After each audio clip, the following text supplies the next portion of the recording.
I think he's still a PA announcer in all of our sports, like especially for basketball. Like you need an energetic PA. Like that's why I always ask Michael, why can't you do it for boys?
Regis, Jesuit Raiders, welcome to the Stutler Bowl for our first away game of the season. Sam Stern and my favorite color analyst ever, Jake Stewart. It's great to have you with here tonight. Yes. We have a great game in store for you today. Regis is coming in. They won their first game of the season. Jake, what a game. I haven't seen anything like it. I was talking to our journalism teacher, Mr. Dawkins. I was like, have you ever seen a game like that where we go from starting a game off with perfect weather, with a great freshman day of fun, into a 1 hour and a half rain, lightning delay, and then into a second half where the story was Nico Markiel, Jackson Connolly, and Bryce Sloan. Jake, tell me how amazing that fourth quarter was and what flipped the switch. We saw it all the other night, Sam. It was just between the rain delay, between the freshman day of fun that we talked about, the tale of two halves coming off the rain delay and just playing electric. Everybody from Bryce Parsons to Jackson Connolly to Nico Markiel, of course, in that last drive, just looking amazing. Jordi Del Torre, just amazing. And yes, all these players really stepping up towards the end of the game. And we talked about Nico this last game. He's just really stepped up to the occasion. He made a great play, 80-yard touchdown pass to Jackson Connolly. He's all over the news. Go vote for it. Play of the week, Sam. 9 News. Amazing play there. Now, this Raiders team is now ranked number 5 in the state, 1-0, and they're playing this Overland team. And this Overland team is a team you gotta watch out for, Sam. They can be a little tricky. They're 8 losses in a row, so you don't want to overlook that. They have their struggles, and they're coming off a loss. They're 0-1. They lost to Smoky Hill by 25 points. So definitely not a team to overlook because you never know. You really never know. But this is a game where the Raiders can boost their confidence. They can, and going back to that fourth quarter, you talk about Nico Markiel. Just the calm, he's just such a smart player. He's only a sophomore. I just feel like he looks like a senior. He plays like a senior. He's already getting D1 offers. Everything screams D1 about the way he's playing right now. His poise down the stretch. During the first 3 quarters, Jake, as you could tell, they were having troubles. They were getting some good plays on the offensive and defensive end every now and then. But that fourth quarter, Nico just went out of his mind. And you talk about it. I keep mentioning it to you. And Bryce Sloan and Jackson Connolly on those 2 wide receivers. Could you get 2 better players at that position? If it weren't for them, Jake, I don't know where we'd be this season. Just electric. You talk about 2 wide receivers with speed, both on the outsides, coming into the middle, and you talk about that, Sam, that pass to Jackson Connolly, just a deep pass all the way down the sidelines, and nothing you can do there with the speed to stop him, and all season long is what we're going to see. That was against Pomona defense, a shutdown defense, Sam. So we'll see tonight against an Overland team that is a little less worrisome if they can run kind of the same sort of offense that we saw. I think one of our keys to the game for the Raiders, we talked about this before the game, Sam, is running the ball. We had some offensive struggles last game towards the beginning of the game, running the ball. Getting the run game going with David Doty, with all these rookie players for the Raiders, getting them going and getting the confidence going. And so that's important, is running the ball, and you could probably do this against this Overland Trailblazers team. Totally, and going to that point, last game, as we keep mentioning, Nico Markiel's throwing game and passing game was phenomenal. I mean, you couldn't ask for anything better. He needs to replicate that tonight, but that running game, it seemed like every play that we could run, Pomona automatically got to it. So I'm really intrigued to see if players like David Doty, who might I add played exceptional for the first game of the season, Paris Miller, who we haven't talked about tonight, who was also phenomenal, or Pyrese, Clay Nanke on the defensive end and offensive end as well. I mean, there's an abundance of players, but on that topic of Clay Nanke, the defensive end, Jake, I thought that for a first game, it was excellent. I thought it was awesome. Great effort. I thought that they held Pomona's quarterback quite well, Ritzman, and I thought for the most part they played good, but we talk about guys like Bryce Parsons. You love him. Clay Nanke, Stovall. I mean, there's so many guys on this defensive side that are just so powerful. What can they do to hold this Overland team, which I think if we play on our game, we can hold them to a low score. It's just a next player mentality. You talked about it, Sam. You talk about a defensive line coached by Coach Harold Hasselback, former Broncos coach. We talked about that, former Broncos player, excuse me. He is a beast. He knows how to get these guys. He knows how to maximize their potential. Between him, between these cornerbacks, between Coach McPhee coaching this offensive line, which is improving, we see a defense here which can truly shut down this Overland team. And we saw it last game, drive after drive. The defense was stepping up and giving these opportunities to Nico Markiel with excellent field position, might I add, to start the drive. So that really is important, and you talk about guys like Bryce Parsons really stepping up, and when we talk about other guys tonight, Sam, could get more playing time. Guys like Micah Manugian, our very own broadcaster here, who spent a lot of time love you, Michael. Us. We do love you, Michael. So guys like Michael stepping up tonight, and we look forward to seeing that. Hopefully, Sam, we get off to an early lead, and hopefully that's when you can bring in those young guys and get that confidence out of the way. Gosh, Jake, today I was thinking about it because I've just been so excited with the way we started this football team.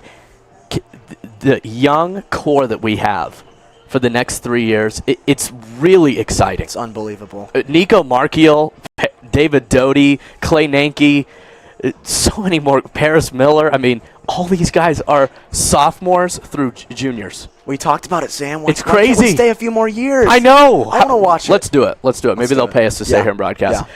So we're so glad to be here. Sam Stern, Jake Stewart, Patrick Carlson doing an amazing job as usual. He's just amazing. Jack Fate camera, he's been doing awesome with us, and then Kylie Pendleton doing photography for us. We have a full crew tonight, and we're excited to be with you. And make sure to tune in to our social media pages. They're going to be going strong as they always do. Raider Sports Network and RJ Media. We're excited for you to watch them. So stay tuned with us.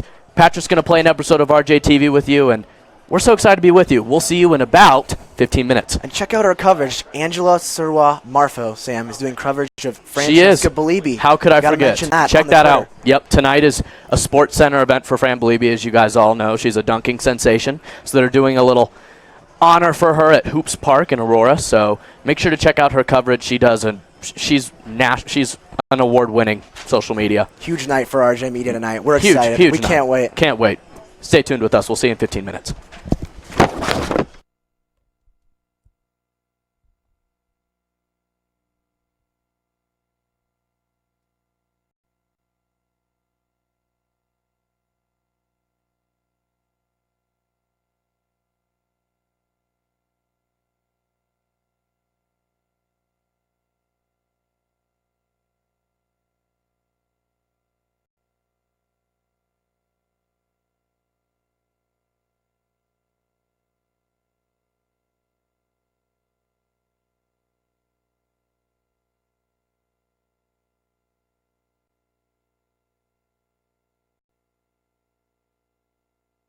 Good morning, Raiders. I'm Monroe. And I'm Cassidy. Today on RJTV, the story behind a new musical instrument on campus. 60 Yards is back with Bryce Parson and Ty McGuire.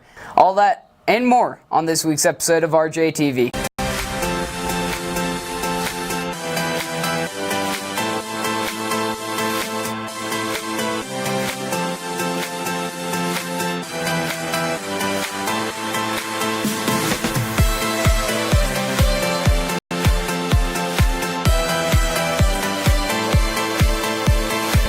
Before we get to our first story, we have heard from our military veterans and active duty service men and women in our community that cheering or singing along with parts of our national anthem, well, it's just not cool. Please don't cheer during the national anthem this evening out of reverence for our veterans, and let's set the standard for all our Raider sports events this year. Yeah, let's respect the wishes of the servicemen and women in our community and save the cheering for the Raiders during the football game. The Rowdies certainly will. Community is what we're all about here at Regis Jesuit, and it lasts forever. Last spring, RJTV reporters Amber Rainsberger and Elsa Pater told the story of how one family honored their son with a unique gift to the school.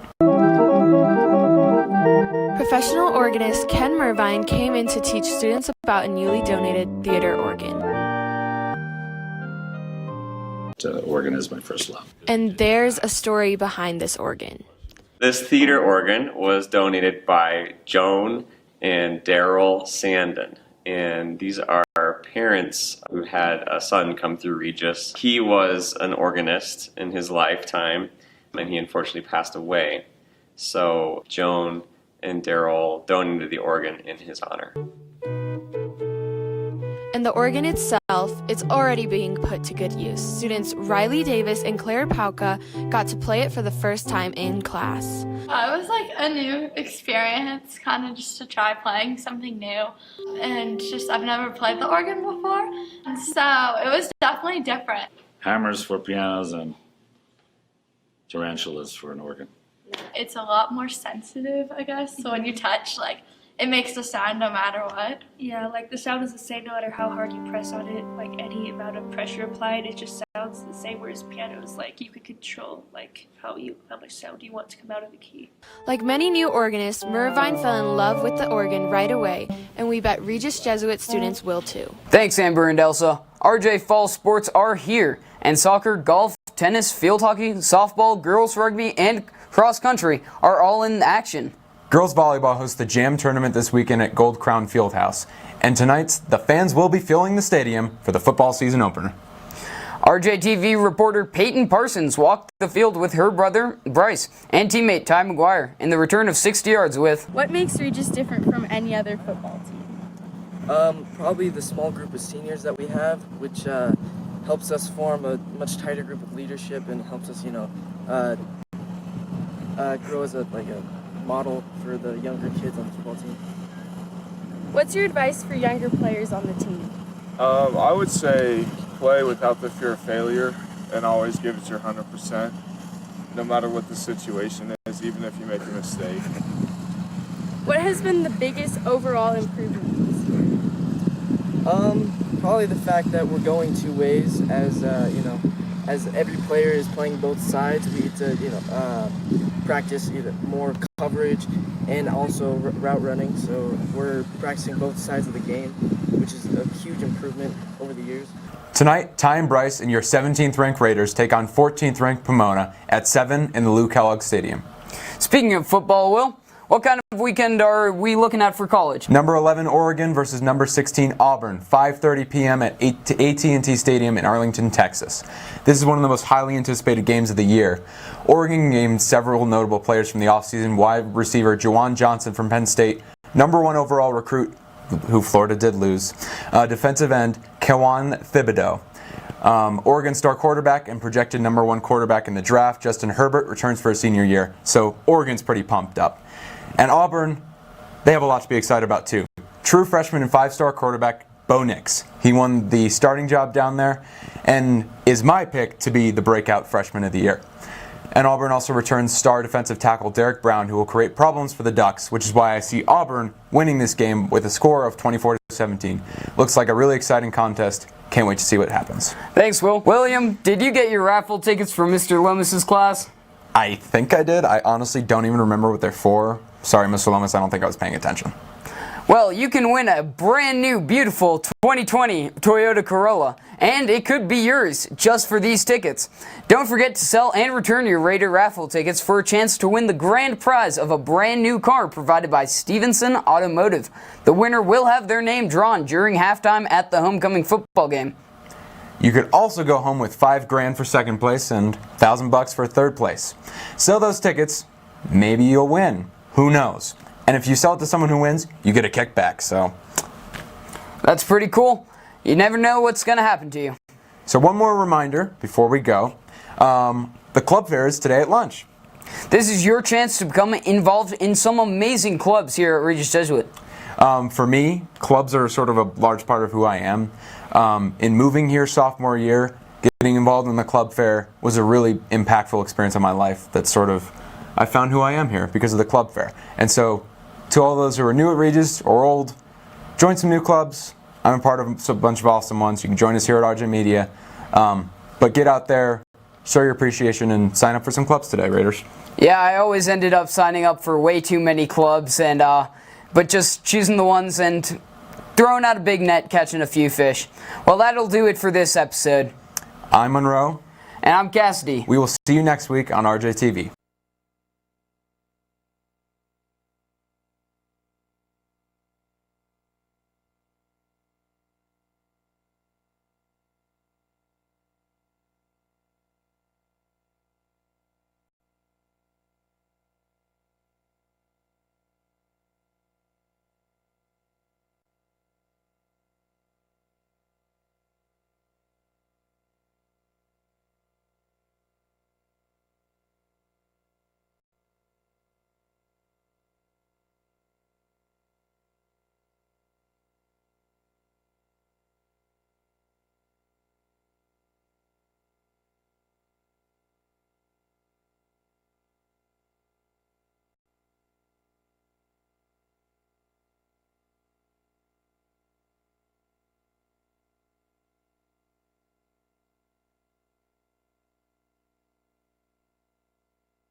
call you back.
Out to kick for the Raiders, number 39, Jordy De La Torre.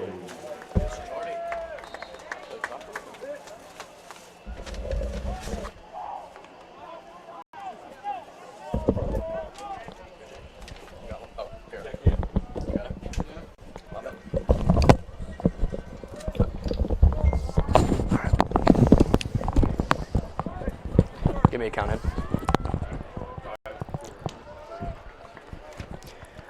What up, Raiders? We're back with you, Sam Stern, Jake Stewart, Stutler Bowl Stadium, home of the Cherry Creek Bruins, but we are here, Regis Jesuit Raiders between the Overland Trailblazers, and we're off. Jordy De La Torre had a phenomenal game against Pomona as the Raiders tackle him at about the 26-yard line.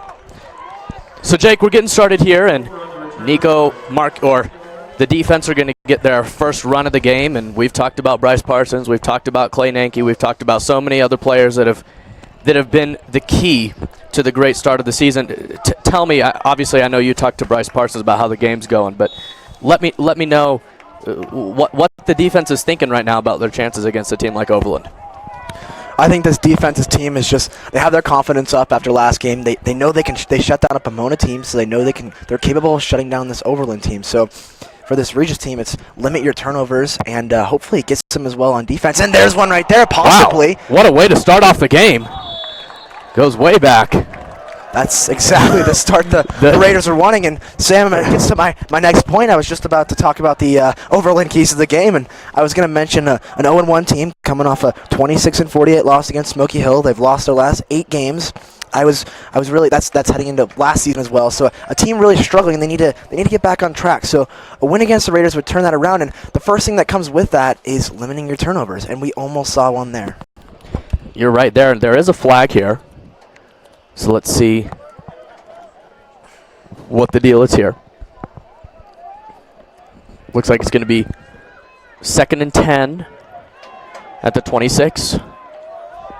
Looks like they haven't updated it. Looks like Let's it's see. about on What the is it? 10-yard Second? line. Oh, dang, that should go back. Either way, it's a 2nd down here. There's a run, and it's immediately stopped by the Raiders. Great defensive play there. And Jake, our defense starts games well, consistently. That was a theme last season as well. And another thing, too, Jake, we have a lot of returning talent on our defensive end. Bryce Parsons has been phenomenal, and we didn't get to talk a lot about Bryce Parsons last game. I know you interviewed him. He will be attending the Air Force Academy coming next year. Got a scholarship to play baseball there. He's a phenomenal baseball player as well. Yes, he is a state champ, was a part of that state championship team that was amazing. I was at that game. So you talk about multi-talented athletes on both the offensive and defensive end for the Raiders, and Bryce Parsons is just one of them. 100%, Sam. We'll talk more later about our interview with Bryce Parsons we had earlier this week, but just a star-studded athlete, and he's also great in the classroom as well, a great student as well. And he's still up. On the tackle there, but look at him go. Legs keep churning there, and it looks like Stefan Steiny on the carry there. So it's going to be 4th down, and it's going to be a punt by Overland. So the Raiders starting off on a good note on the defensive end. Soon we'll see Nico Markiel come on for the first time tonight. Nico Markiel last game, he's a sensation around the state. Already had a play on 9 News Top 10 Sports Preps as that pump there for Overland goes past the half. It's a beauty, Sam. Ty's going to let it bounce. And a great punt for Overland as it takes it all the way to about the 26-yard line. So for the Raiders, Sam, as we mentioned, an excellent start on the defensive end, and now it's Nico Markiel's turn. The sophomore athlete is making his 2nd start of the season. An excellent job he had at throwing 151 yards in the first half of last game, and then just a phenomenal second half. We talked about the 80-yard touchdown pass to Jackson Connolly to break away from the Pomona team and end that game on a great note and the first win of the season. So he's back out tonight, and it's against Overland. Here we go with Nico Markiel, 1st and 10 at the 26. David Doty's going to run it, and he's stopped there. Great take by David Doty. He gets a couple yards, and Jake, David Doty, he scored our 2nd touchdown of the game last game, and boy, was it amazing.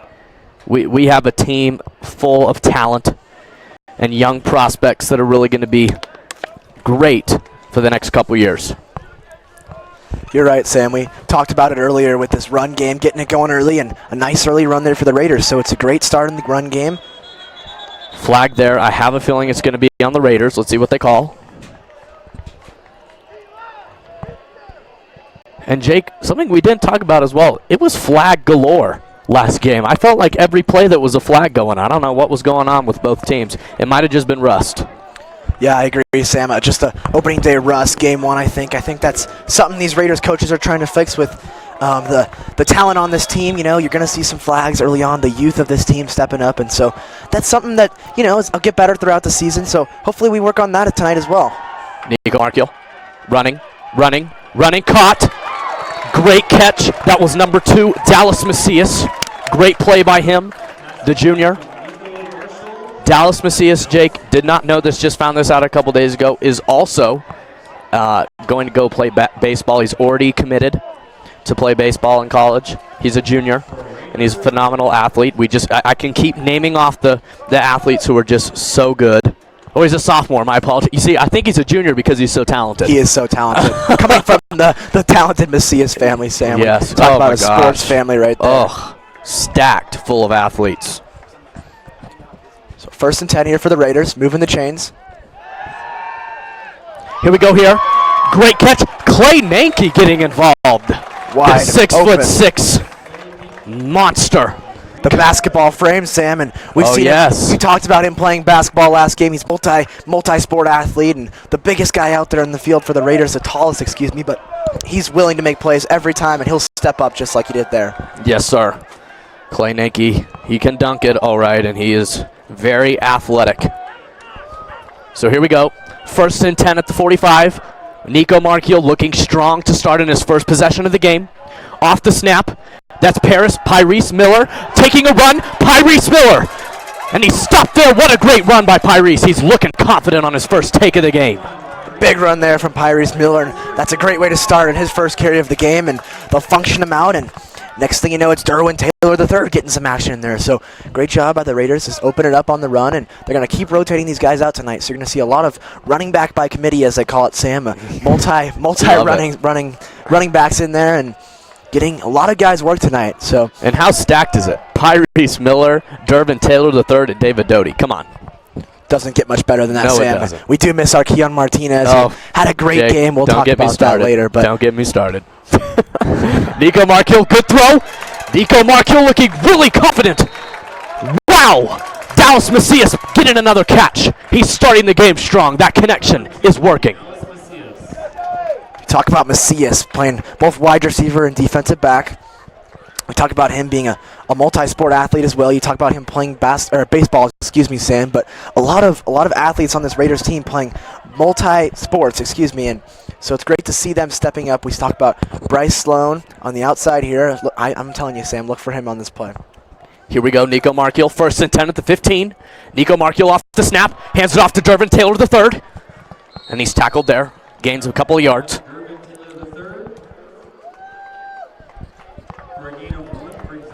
They're going to say it's a gain of 1, so it's going to be a 2nd and 9 at the 14. Derwin Taylor's going to come off, and that's going to be Xavier Carroll, who we also didn't mention, is in this running back rotation. Also plays on the defensive end as well. He's been amazing. His first game was sensational. Nico Markiel. Miller on his right. Nico Markiel has time. Goes deep. Bryce Sloan! What a way to start! The senior hopping high and catching it. Bryce Sloan. Beautiful catch and throw. Great connection there. Nico Markiel to Bryce Sloan. Going up to get it. And it's a back of the end zone touchdown. Raiders on top, 6-0 to open this game. We love it. What a way to start tonight. NFL season starting, and then a catch by Bryce Sloan. That's what I call primetime TV. That's right, Sam. And here comes Jordy De La Torre to tack on the extra point here. He was fantastic in the last game as well. We didn't get to mention him. He hit 3 field goals to go along with a few extra points, and he was clutch as well. And Jake, Jordy is looking super confident, I have to say. They're going to go for an extra point. It's a fake there. It looks to be good by the Raiders. 2-point conversion is good. Xavier Carroll taking it in. I don't know, Sam. I don't know if that was miscommunication or if that was all part of the plan, but we'll take it nonetheless. 8-0 Raiders to start this game. You could tell by our silence on the commentary end that we had no idea what was going on. The entire stadium was silent. But we'll take it nonetheless. 8-0. Raiders starting off. Nico Markiel connecting with Bryce Sloan as they catch their first touchdown of the game. What a start. That's right, Sam. What a start. That's the way to say it. Also, we got to mention offensive line for the Raiders, giving Nico Markiel plenty of time. The running game opening up. That's the drive you wanted to start out if you're this Raiders team and Coach Danny Filliman. And talking to a lot of the guys on the roster during school, Jake, that was the common theme that I was hearing from the players themselves, is that the lines, both on the offensive and defensive end, needed to play better. The amount of time that Nico had to find an option or to get through or to hand it off was not enough time because the line was letting them through. So I can already see the difference, and they're playing great. As Jordy De La Torre kicks it, and here comes the Trailblazers, running hard, and he stopped there. Dallas Macias carried him off the field. Dallas Macias, both sides of the field, Sam. Offense and defense, he's stepped up already. Love it. So here comes the Trailblazers. Raiders starting the game strong on both ends of the field. Let's see if the defense can come alive again here. 1st and 10 at the 22.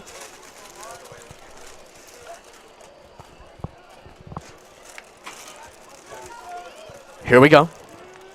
7:08 left to go. 8-0 Regis. Off the snap. Raiders getting to him early, but a little push forward there will get him about 4. So a nice run there for the Trailblazers. We talked about it, Sam. If the Trailblazers want to be successful in this game, they got to limit their turnovers, and they really got to play defense. You're right about that. So number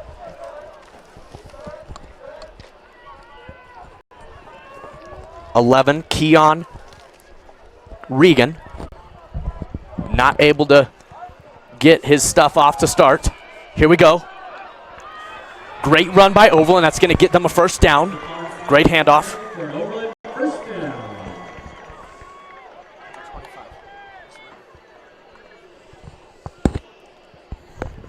The first down there for the Trailblazers, moving the chains. Excellent job from them getting through this Raiders defense. Indeed. Third down here, or fourth down. First down, gosh. Gosh, I'm shuffling like chairs on the Titanic. 1st and 10 at the 38. 6:12 left to go. 8-0 Regis.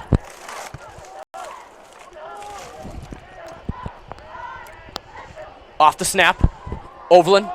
Nothing going there. Nothing going. The Raiders read that play right when running back touched the ball. Great play by the Raiders. It's a loss of 1. Xavier Carroll first to get him there. Already seeing him step up in this game. And Xavier Carroll, Jake, as we talked about last game, that's a new emphasis for the football team this year. They're making every player play both sides of the field so that they all could become phenomenal on both ends, so that when it comes to playoff time, they don't have to rely on a certain guy to play a position. They can rely on multiple people, as we are seeing to start off this game. Deep throw, it's caught, and it's going to be close to a first down. Let's see, it's either a yard short. That was Kamari Brown, the tight end, across the middle, and it will move the chains. First down for Overland. Great so throw there. They're moving the ball, Sam. It might be a little taxing on this Raiders defense now. You talk about a team you can't underestimate, a team that's lost 8 games in a row now, going back to last season. So you definitely can't underestimate this team, and see if this Raiders defense can step up now. You definitely can't. Here we go. 1st and 10 at the 48. Overland off the snap. Handing it off again. Getting whatever he wants. What a run! That's 25 for Overland. What a run there. Stephon Smiley with the burst of speed there, Sam, and just running past the secondary of the Raiders, and not what you want to see if the Raiders are looking gassed out there on defense right now. Yeah, he got to do whatever he wanted. Not great defense there if you're the Raiders. And Jake, this is exactly what you did not need if you're the Raiders. This defensive line, we've been able to rely on them in moments like these to start off a game, and we're seeing the defense kind of fall apart right now, but that's the great thing about our coaching staff. They will not let that last for long. Well, and as we move down to this Raiders side of the field, the Overland having their first opportunity on the Raiders side, Sam, we talked about last game as there's another nice burst of speed there from Stephon Smiley, but as we talked about, Sam, this Raiders defense has really stepped up in the red zone. They shut down Pomona last game despite plenty of drives on the Raiders side. So another run there. Raiders struggling right now. It's going to be a second down with exactly 4 minutes left to go in this game. 2nd and 2 for the Overland Trailblazers at the 29. Let's see if the Raiders can get a stop here. Miller back on the field for Durbin Taylor III. Overland off the snap. They're using the run game heavily to start, and that's going to equal a first down. If I'm not mistaken, yes, they will move the chains. Stephon Smiley once again. Nice run there. Another first down for Overland. So Overland looking very sharp to start off this game. And now, Sam, they're not intimidated by this Raiders defense. They've shown so far that they're, capable of getting first downs. We've seen Stephon Smiley already, the senior for this Overland team, stepping up. So he's the guy to watch tonight for Overland. Here we go. Martavia Thrower. Yes, his last name is Thrower. I'm not joking. Hands it off there. Goes Smiley again. So Smiley and Thrower are the connection right now for Overland, and they are utilizing it to a T. And the Raiders are trying to figure out a way to stop him as Clay Nanke comes off the field limping just a little bit. And Sam, Sam, these first couple runs here by Smiley, Sam, they're not making me too smiley, let me tell you. No, they're not making me too smiley either in this Thrower guy. God, I hope he starts throwing the ball. We could use that right now. Can you believe it? Quarterback's name's Thrower, and his running back's name's Smiley. It beats our names last week, Sam. We had some trouble with some of those guys off Pomona last week. But what was it? Rui Murcha or what was it? Gabagookie or our cameraman over here, Jack Fate, is laughing. He knows we're correct. That's going to be a timeout there, and we're going to take a timeout here to catch our breaths here on the Raiders Sports Network. 2:49 left to go in this first quarter. 8-0 Regis. Stay with us.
Here we go. Thrower hands it off again to Smiley, but he's stopped this time. Better defense there by the Raiders as we are recovering from a spilled chip accident from Jake Stewart. Brought to you by Qdoba Chips and Queso. Some of the best you can get as he drops his bag of chips into the crowd. Yes, nobody is hurt. We're okay, Sam. We're going to make it. We're going to make it. We're okay. The appetite might not, but we're going to make it. We're going to make it. All right. Oh, my God. Back to the game now. Raiders, big third down here. They got to step up on defense. We've got our laughs in already, Sam, but big opportunity for the Raiders here on defense. Here we go. Thrower hands it off to Smiley. Miller read it perfectly. What a play by Miller. Xavier Carroll there, too, number 30. First one there to hit him, and wow. 3-yard loss on the play. That was huge, and looks like it's going to be field goal range now, Sam. See if this Overland team will decide to kick the field goal. Let's see what they decide to do. It is a fourth down. It is a 4th and 2, though, so I wouldn't be surprised if they – it's a 4th and 6. They pushed him back 4 yards. We'll see. Their kicker was like nailing 30-yard field goals. And Jack Fade, our cameraman, is telling us that Overland's kickers are very skilled kicking field goals, that they were not missing. So if you're the Raiders, you have to try not to get them into field goal ranges. They go deep. Thrower. What a catch. I think that's out of bounds. Let's see what they call it. He did drop it at the end there. Or no, it's a drop ball. Either way, drop ball, out of bounds. Either way, it's Raiders ball. It's Jaheim Roper there. He's down on the play. The junior, he's in a lot of pain, so hopefully he's all right. But great defense there on that play. It was number 9 for the Raiders. That can't be Jackson Connolly. Was it Jackson Connolly there, Sam? No, sorry. Excuse me. It looks like number 7. Is that David? Ty McGuire. Ty McGuire, yep. I forgot about Ty. I think it was Ty, and then Bryce Parsons was helping on that end, too. As Clay Nanke is getting his kneecap wrapped right now. We got a little bit of a cut there, but he should be okay and should be on the field in no time as Nico Markiel comes back onto the field. Dervin Taylor III on his right. Phenomenal prospect. He's a sophomore. Nico Markiel off the snap. Taylor on his right. He's going to run it. Look at him go. Look at that burst of speed. He's going to keep running. And you can count that a first down. Nico Markiel looking confident to start. Gain of 17 on that play, and you saw there, Sam, the option play. He could have pitched it off to the running back there, and he decides to keep it to himself. Didn't elect to pitch it to Derwin Taylor, and a great decision there by Markiel. He saw the open space, and he took it. And Kamari Hampton, number 9 for Overland, could do nothing but slap him on the back and say, great play there, as Nico Markiel's athletic ability and throwing ability and everything about his game, his IQ is just on point to start off this game and this season. Hands it off to Dervin Taylor III. Tackled hard. Number 1, Dervin Taylor III. So Ty McGuire's going to check in along with David Doty. 2 players that have been playing for this football program all 4 years. David Doty playing varsity for the first time second time. Last year he had a season-ending injury, so he wasn't able to touch the field, but this year he's coming back strong and looking to be an impact player right off the bat. And we already saw it last game, Sam, stepping up in a huge way down the stretch there, and if it weren't for him, it wouldn't have been a win, Sam. So stepping up there, and we'll see if he gets the ball right here. And now it's a fake. Great pass there. Ty McGuire, easy. Great play there. Jake, this offense is looking off the charts to start this game in the first quarter. Wow. Yes, they are, Sam. As our first quarter comes down to an end, it's going to be Raiders 8, Overland Trailblazers 0. So a nice start here for the Raiders, both on offense and defense. Getting the Overland team stopped just like we talked about, Sam, in the red zone. The red zone defense stepping up once again. So Raiders ball now, and they're driving. You're right there. So we're going to end this first quarter here. Raiders up 8-0, starting this game on a very high note. The defense falling apart towards the end, but we're able to recover, and the offense for the Raiders has been a fully functioning freight train to start off the game. Before we go to timeout, I'd love to give a shout-out to all of our viewers tuning in tonight. Angela Surwa-Marfo over at Hoops Park covering the Francesca Belibi event tonight, along with Jack Fade, our phenomenal cameraman, Patrick Carlson. You already know he's the best producer in the state. Jake Stewart, our phenomenal color. And then I'm glad to be with you, Sam Sturden. I'd love to give a shout-out to a couple fans, too. Will Barbera, Craig Kenny tuning in with us tonight. Hopefully they'll be on commentating during the basketball season with us. Two of the funniest guys I know, and I'm looking forward to the time where they can come join me for a game, Jake and I, and we'll have a blast. So shout-out to them for tuning in, and thank you. So here we go. Start of the second quarter for the Raiders. Nico Marchiel looking confident to start. They're going to be at the 45-yard line, or the 43-yard line, my apologies. First and 10. 4 wide receivers set here. You could see a pass, you could see a run. A lot of possibilities here. First and 10, as Sam just talked about, and a new quarter for the Raiders. Fake throw. Oh my gosh, Nico Marchiel. Thought about sliding. No, why not run it? Why not run it? First down for the Raiders. And he lowers the shoulder at the end of the play, just showing that just absolute athleticism, Sam. Just another 23-yard run there from him. And Sam, I don't know about you, but towards the end of the run, I was hoping he'd slide there. He faked me a little bit. He acted like he was going to slide and then just kept going. I was like, no, stay. Don't run, stay there. But we'll take it nonetheless. First and 10 at the 23 at the beginning of the second quarter. Nico Marchiel. He has Carroll on his right. Jackson Connolly, left wide receiver, and Bryce Sloan on the right. Nico Marchiel, off the snap, has time, plenty of time, goes deep. Oh! And a hard late hit by Overland. That was number 1. Trying to thread it in there to McCure. Ty McGuire, Sam, trying to thread it in there to Ty McGuire and can't get the play to go. It was a nice attempt there from Nico Marchiel. Sam's dancing along to the band here, having a great time, having a great night. We're all having fun here. Raiders with the early lead and driving. Oh, sorry.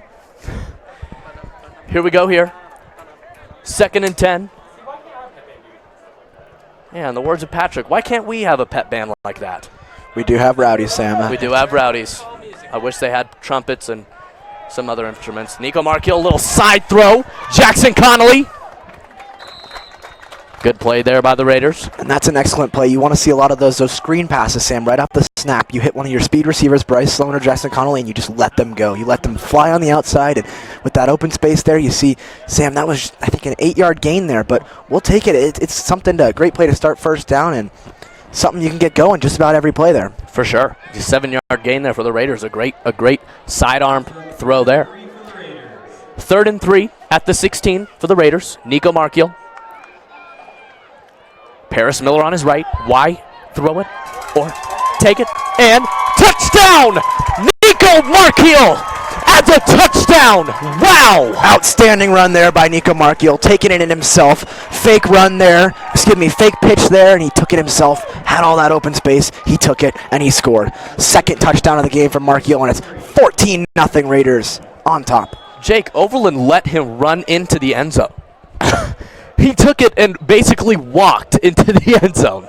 He's a trickster, Sam. He's hard to take. He's hard to take down. He's hard to tackle. He's hard to tell when he's going to throw it, when he's going to pitch it. And he's electric. You can't blame this Overland team because they just can't stop him. Great play there, as you can see. Will Cassidy, the cowboy, running with the flag. Head of Rabble TV is amazing, and that field goal is up and through. 1 of 1 tonight. Jordi De La Torre. Great pronunciation there as the Raiders go up 15-0, Sam. Nico Marchiol taking it in himself, using the legs, and capitalizing for the Raiders. 15-0. Thank you.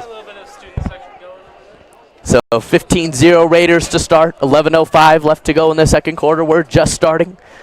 The student section for the Raiders starting to fill up. Overland's as well, and we're happy to be with you. It's a beautiful evening here at the Stutler Bowl. It's a great field and stadium here. Just amazing. Stutler Bowl, as I mentioned earlier, home of the Cherry Creek Bruins. So a great football team they have as well, a great athletic program here, and a great school in general, and we're happy to be broadcasting here with you tonight. So Jordi De La Torre getting ready to kick this one off, and let's see what he can do here. We talked to him last week, Sam, before his phenomenal game, and he talked about just the versatility of some of these players on this team. You know, as we talked about players playing multiple positions, how he wanted to step up for this team this year, and just how confident he was that the Raiders were going to have an excellent season, and we've seen it so far. Just outstanding play by the Raiders. And Jordi De La Torre, Jake, we could go on and on about Jordi, but you know, I came home and I was talking to a couple of my friends and texting him, and I was like, "What? How about Jordi? Like, he could be playing D1 with the way he's playing right now. He is amazing at kicking the ball right now. And last year, he played behind Mariano Adame, and now he's our starter, and he looks like he's been playing kicker here for the last 10 years. Outstanding, Sam. He hit 2 field goals last week from 42 yards. Both could have been in from a mile. So Jordi De La Torre, he's got the leg, he's got the talent, and he's a great guy at that too. True that. Bryce Sloan checking in on the defensive end. No gain there on the previous play. And Sam, you want to talk about the Raiders' start this year? 1-0 start, already off to a booming start here tonight, 15-0. I'm standing right here next to me is Hunter Dobbs, a guy who will tell you firsthand last year it was a rough start from the Raiders, but boy, did they turn it around at the end of the season last year and make it interesting in the playoffs, giving Valor Christian High School a run, and Luke McCaffrey at that in Nebraska, the Nebraska commit, a run for their money as well. So the Raiders this season come in with a lot of confidence and a lot of energy as well. You're right there. And Jake, going back to that game, I remember broadcasting with Chalmers, and we had a great crew, but Valor's one of the best teams in the state every year. They just, with McCaffrey as the head coach, he's amazing. And I thought the Raiders performed, although we lost, I thought they performed at a high level. You're right, Sam. They hung in there for the first half. They shut Luke McCaffrey down at quarterback, and that's all you can ask for from this Raiders team. And they stepped up coming to the end of the season. They played with passion. They played with heart and hustle, and that's all you can ask for from this Raiders team. And we've already seen it early this season, so we're seeing a team that's motivated. We're seeing a team led by Nico Marchiol with the great leadership skills ready to go in the season, and we can't wait for the rest of this year, Sam. It's a great schedule of a great list of opponents we're playing, and Raiders, so now they're ranked number 5, Sam. We checked number 5. They're ranked after beating the number 4 ranked Pomona last week. They're ranked number 5 heading into this week, and a lot of potential to make noise here with this young team. You're right about that. 9:35 left to go. 3rd and 10 here, a big play. Thrower off. So Thrower does not have his throw going on tonight. Yeah, that's for sure, Sam. And Bryce Sloan on the coverage there, the wide receiver with an excellent touchdown earlier in this game, and he's playing defense now. So great job there by Bryce Sloan. Back now is Dallas Macias on the return, and we've seen his speed already, Sam. So watch out here if you're Overland. Let's see here.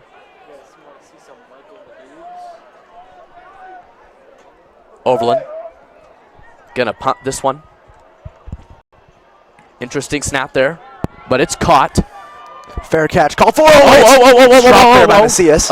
Macias. Let's see what. I think he recovered it, and he did. Little scary situation there, Sam. caught our breaths for a second there. Macias calling the fair catch and fumbles it, but falls right back on it. So for the Raiders, they will have the ball. Great field position, too, as we talked about, Sam. Once again, the defense stepping up and leading to excellent field position for Nico Markiel on this offense. Yeah, scary one there, but we will take it. 9:17 left to go in this second quarter. Sorry, I love jamming out. Here we go here. Nico Markiel. Carroll on his right. Carroll's been amazing on both ends to start this season. Markiel. 2 slaps. Quick throw. Oh! Right off the fingertips of Bryce Sloan. He wanted him on the outside there. He had him just a little bit out of the reach there, Bryce Sloan, and Bryce probably wants that one back. He has speed, as we talked about, Sam, on the outside, and he had a lot of distance there. And talk a little bit about Bryce Sloan, Jake. Bryce is also a multi-sport athlete, baseball and football. He'll be playing varsity this year for Regis, but he could potentially play football in college.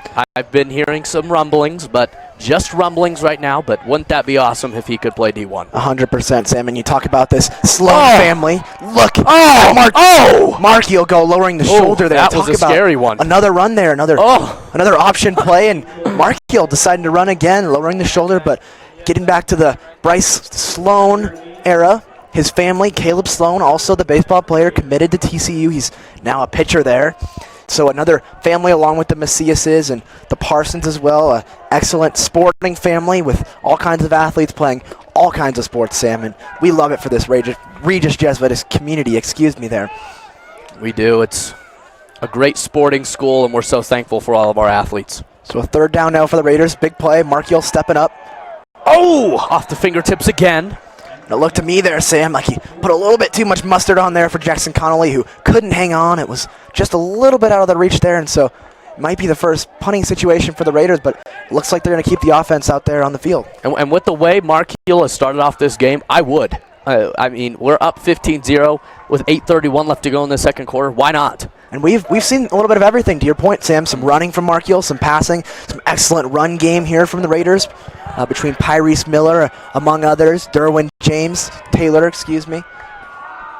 So fourth down here. Nico. Oh, he's going to punt it with some beautiful form. That's going to. Wow. Great play by Nico there. Not only can he throw, but he can punt it too. Taken from the words of Jacques Fate here, our cameraman, our football fanatic here. Yes. Always speaking some words of wisdom. Yes. He's excited for this Raiders start. Yes, football and philosophy pro. He knows what he's talking about when it comes to philosophy, people. Don't challenge him. Here we go. As now, he's Sam, flexing on us. A little break in the defense as we see the defense coming back out now. Talking a little bit about Bryce Parsons, excuse me, while he's out there now. A first down run here from Overland. And it's a nice one at that. Back to Smiley. But Sam, talking about Bryce Parsons, we asked him earlier this week in an interview how he was feeling about the season and what it was like to play for RJ now for multiple years and playing the sport of football. So Bryce really iterated to us how excited he was for this season, how strong and hardworking this team is, and you saw that in the first game against Pomona, how the expectations and the goals are extremely high. He's now a senior. He's strong. He's hard-willed, and as we talked about it, Sam, he's committed to Air Force. He said since his commitment, he's realized that the sacrifice that comes with it is what's important, and so you love that from Bryce Sloan. As a huge hit taken there on the quarterback who unloads a bomb, and it's caught. Wow, what a throw and catch, standing there in the pocket. Excellent throw, big hit there on him. What a play there. A flag after as well that might tack on some more yards in the play, but wow, big hit there on quarterback number 17. And if you're the Raiders there, Sam, not much more you can do there. You hit Martavia thrower there, but man, the kid can throw, Sam. He can. That was crazy. He's living up to his name. He's living up to the hype.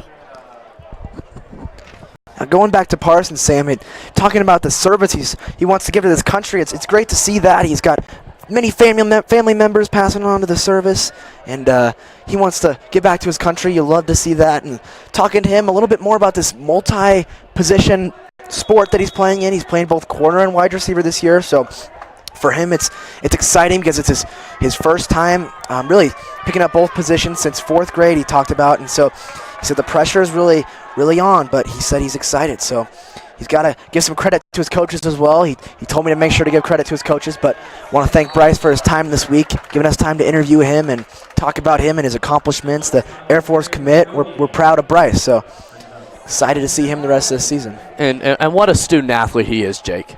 Bryce Parsons, what he does in the community as well. Just talk about the perfect person, student, athlete. He's the full package. Just a great representative of the RJ community. He's involved in presidential ambassadors and several service organizations giving back to the school. So just a great kid and a great player. Yes, he is. Second down here. Thrower. Oh, too high. And that was 57 for Overland. Almost catching that one. It was a little high for him. Excuse me, Sam. Or sorry, what? Looked like number 34 oh, yeah, there. Sorry. I get my 5s and 7s mixed up with 3s and 4s. So for the Raiders, you're applying pressure now and get a third down here. A big play for the Raiders on defense. Another chance to make a big stop. So for the Raiders, Sam, what are you thinking so far of this defense as we see Clay Nonke being attended to on the sideline? You know, when I'm watching, I like parts, but if I'm being honest, Clay Nonke is just such an integral part because he's that first line, and he's so tall and he's so big that it's so hard to get through him. And Bryce Parsons, and I think that just the continuity of the players is still building. I think that obviously it's only game 2 and we're only in the second quarter. I think they're still trying to build that chemistry as a team. We're so early in the season, and they want to make a deep run this year. And these are the types of games where the chemistry is starting to be built in games where a team like Overland, they're playing okay to start, but they're not like Valor or Cherry Creek or some of these really good teams that we have the potential of playing this season. That's right, Sam. So now we'll see if this secondary of the Raiders, led by Derwin Taylor, Bryce Parsons, and Bryce Sloan out there, can make a big stop here on third down. This is a huge play for the Raiders to set the momentum back in their favor. Thrower off the snap. Boom! Shakalaka! The sack there. It's David Doty, the big man, coming up huge. Excuse me, it's David Doty and Matthew Bear. Big play there. Wow! 2 seconds in, and they were already on him. Climbing him like a climb wall. And it is going to be a call. It's going to be a penalty on the offense, and it's going to be declined. So for the Raiders now, they're going to get the ball back and should have some decent field position as well. So a 4th and 18. The Blazers keeping their offense out there on the field, which means the Raiders keeping the defense out there as well. Not too sure what's going on here for Overland. Maybe a little quarterback punt here like we've seen. Looks to me like a punt here, Sam. Let's see what they decide to do. 6:46 left to go. They will go back. He's going to drop back to throw. Oh, thrower! Thrower! No! Wow. Wow! Jaheim Roper down the sideline, and he's already beat up that Raiders secondary. That was the second time we saw the pressure get to him as well. But a great throw there by Thrower, Sam. God, how do you pronounce his name again? Not Thrower, but the other guy's name? His first name? Jaheim Roper, Sam. Oh. Jaheim Roper. Okay. Not an easy one there, but we got her done. Jaheim Roper. So for Roper, that's his second big play of the game. He brings it all the way down to the Raiders' 23-yard line. So once again, the Raiders are going to have to step up in the red zone. Thrower. Great fake and handoff there. And it's Stephon Smiley again on the carry. He's been all over the game thus far. Smiley and Thrower. That is a power duo right there for Overland. And to tell you the truth, Jake, if I were them, I'd just run it through those two the entire game. I think that's their best chance. And it's going to be a timeout for the Raiders, I think, to figure out what is going on. They need to figure out how to stop Smiley, because that's the play right now for Overland, is that handoff to Smiley, and Smiley's finding his way to get through. And Jake, it's a problem we talk about over and over again. The offensive and defensive lines for the Raiders. We're having trouble. Yeah, Sam, you talk about, see me, Sam, I love to make comparisons. You talk about Smiley at running back, Thrower at quarterback. It reminds me a little bit of Drew Brees and Alvin Kamara thus far. We've seen both of those guys stepping up as we talked about the NFL season kicking off tonight, Bears, Packers. But wow, Sam, these two guys, Smiley and Thrower, you got to watch out for them. They are both very capable players, capable of changing the game, and we've already seen it a lot tonight, and they stepped up, Sam. We can't count this Overland team out. 15-0, 6 minutes to go in the second quarter, and they're driving. They are. Hey! Oh, sorry. Here we go. 6 minutes and 11 seconds left to go. 2nd and 6. At the 13. Thrower. Still has Smiley on his back, but they finally stop him there. Great defensive play there by the Raiders. Finally, not a hole there for Smiley. Not much room there for him. Raiders stepping up there, bringing up another 3rd down play. Trying to step up again in the red zone, hold them to a field goal. So here we go. Raiders could use a stop here. As Jack Fade, our cameraman, mentioned earlier, they do have some skilled kickers on this Overland team. See if Bryce Parsons and Bryce Sloan can step up in the secondary here. Thrower. Touchdown. Touchdown.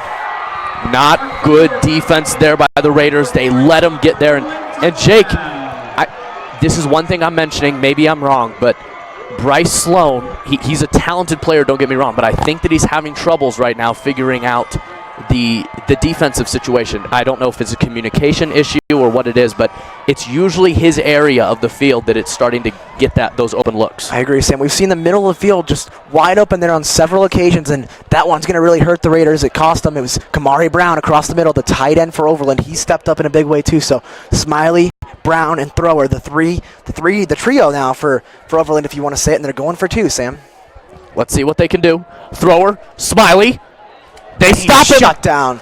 There we go. Raiders coming back with a good defensive play there. It was Logan Hillard, the sophomore for the Raiders, coming up big on the O-line. Big stop there. And so 15-6, Raiders up by 9 points now. So the score is 6-15. Overland missing out on that 2-point conversion.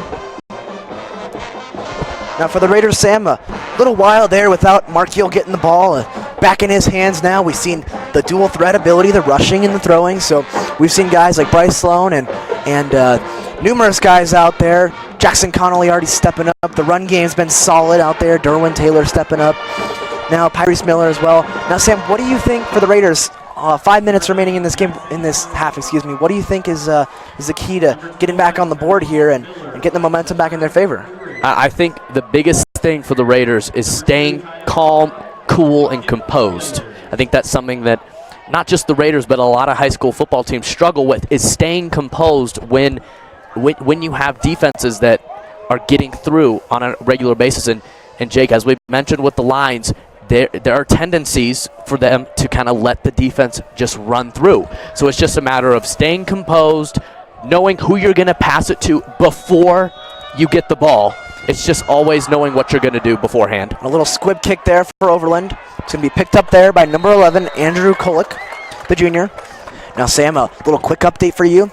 Clay Nonke on the sideline. He's walking around okay. He's got his knee taped up and iced up, but he looks okay. Helmet off, so that's probably all from Clay Nonke tonight. We'll hope he's okay, but he's walking around on the sideline, so that's a good sign.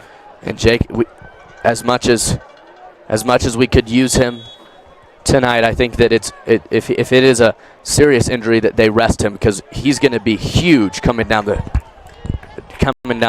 stretch of the season. He's a much-needed player, playing tight end and defense as well. And for the Raiders, Nico Markiel, another big opportunity now to drive down the field. It's a nice run. It's David Doty up the middle. David Doty making tackles. Pushes one guy away. Another. Oh no! Let's see. Oh. I think he was down there, Sam. Woo! Close call there for the Raiders. We felt my stomach. They were a little concerned there, but Doty hanging onto the ball. Looked like he was stripped there, but he hung on at the end. He was down, marked down there. 49-yard line for the Raiders, and they'll move the chains. So here we go. First and 10 at the 49. Great run there by David Doty. See if they can get Connolly and Sloan out there Nico on the Marchiol. outsides. Oh. Had an option. He's still going. Goes out for about a gain of 6. Marchiol, a great job. Not seeing anything there. Decides to take off with his legs. A nice 6-yard gain there. And we've seen the legs tonight from Marchiol. We've seen the throws. And we've seen Marchiol at his best tonight, Sam. And Jake, that's exactly what I was talking about before they got on the field. Calm, cool, composed. You saw he had 2 guys this close to sacking him. And you talked about, Sam, his working on last game. That was our few struggles for Marchiol. The few things that you have him working on is getting the ball out soon, quicker, not taking those sacks, and we saw it there. Didn't take the sack, got the ball out, and he got a solid run of 6. As big tackle there for Overland to take away some momentum from this Raiders team. It's Xavier Carroll taken down for a loss on the play. Going to bring up 3rd and 5 for the Raiders. All important 3rd down here. 4:37 left to go. 6-15. Raiders in the lead. Driving down the field on the 44-yard line. Yes, they are. Nico Marchiol. Durbin Taylor the third on his right. Ryan Mottram in the center.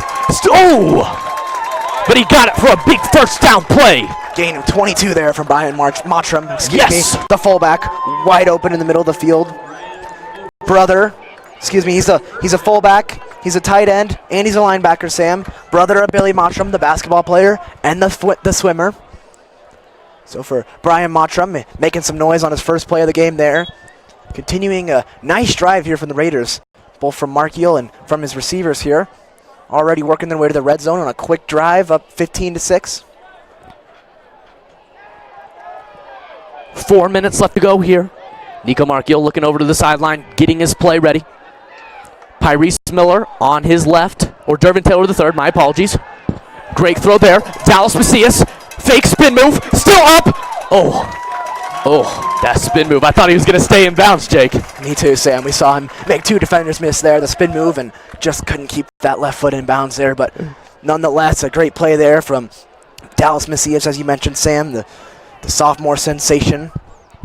Raiders now continuing this excellent drive, and we'll see if the Raiders can get the run game going down. Looks to be Pyrese Miller in the game now in the backfield. Here we go here. Pyrese Miller, as Jake just mentioned, checking back in. On his right, Nico Marchiol. Hands it off to Pyrese Miller. Stopped there. There is a flag down on the field. This might be coming back, Sam. This might be holding, and it will be. And it will on the Raiders. Excuse me. If the ball's going to like the left end of the end zone, just be careful because you're going to be in the way of the camera.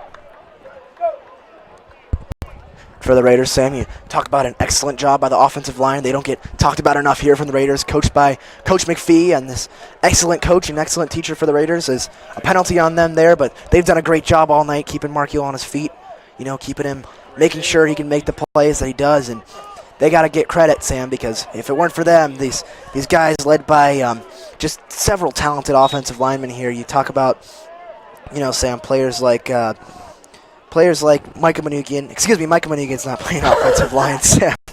we wish Micah Manukian was we wish he was leading the offensive line. Players like Alexander Brunson and Grayson Stovall. Micah Manukian's going to be in a wide receiver soon. There's a pass. Jackson. Defenders. Fake. Two defenders. Touchdown. Yes. Raiders.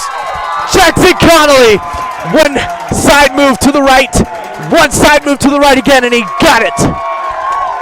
Yes, sir. You see the agility there of Jackson Connolly, the touchdown. We already saw it from Bryce Sloan going up in the first quarter, getting up that touchdown, and now it's Jackson Connolly's turn. The 2 speedsters both coming up with big touchdowns to go along with the Nico Marchiol run here in this second quarter, and the Raiders now up big, 21-6 in the second quarter, capitalizing on some great drives and some great stops from their defense.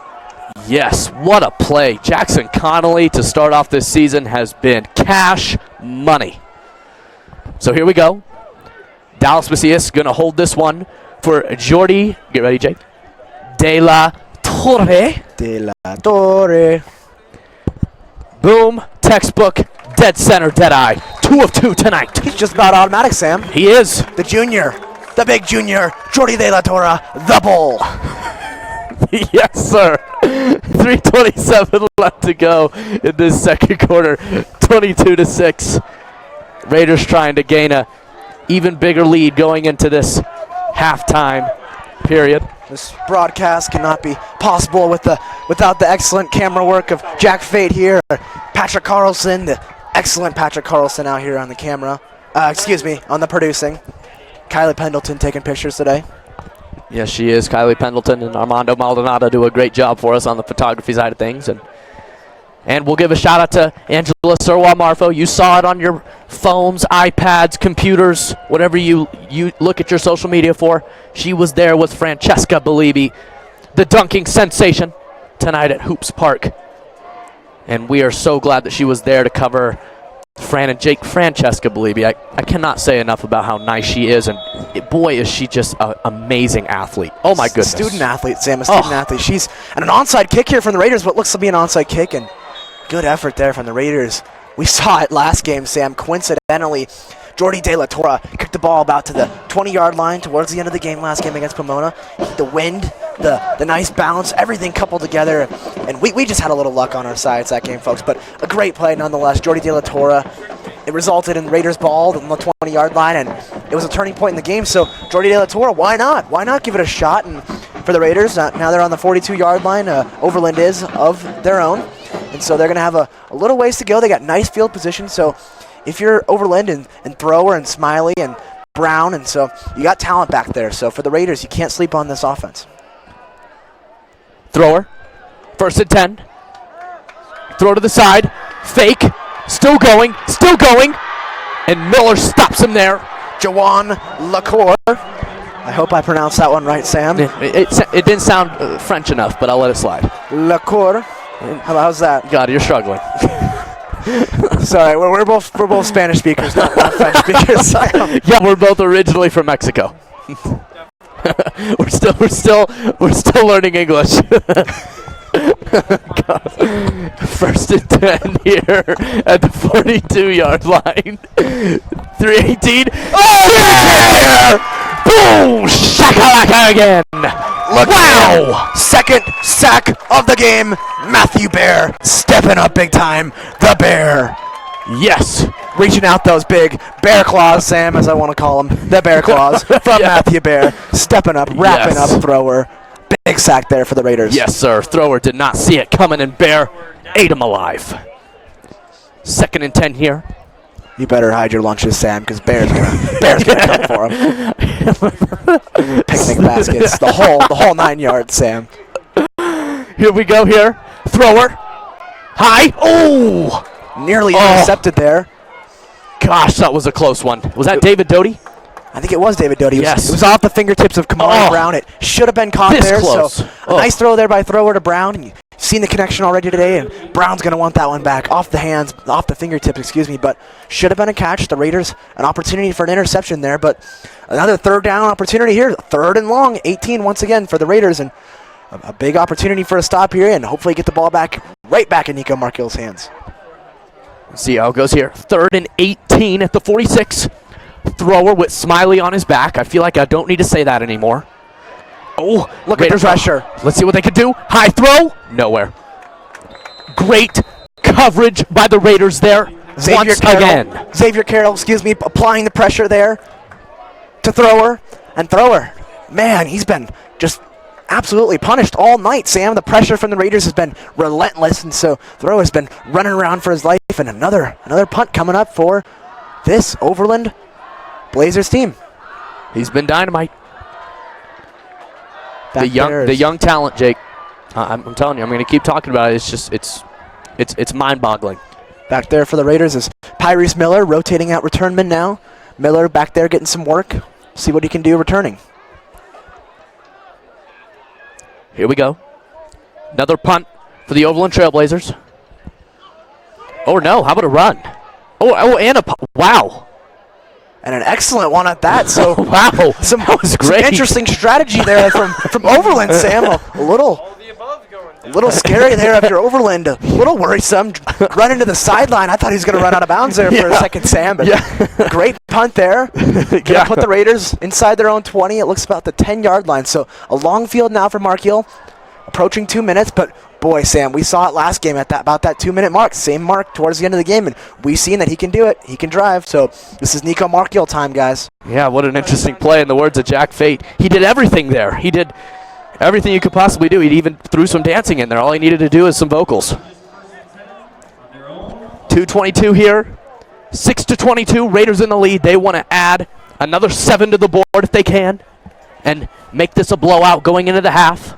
See Markiel with Doty in the backfield. Sloan and Parsons on each side of him. Here we go. Fake. Doty. Still going. Still. No. Stop there. It's a gain of 3 there. A nice tackle on defense there from the Trailblazers. And that was Cunningham stopping Doty there. And it's going to be a timeout by the Overland Trailblazers. 2:07 left to go in this first half. We're going to take a quick break here on the Raider Sports Network. Sam Stern, Jake Stewart, Patrick Carlson, and Jack Fate.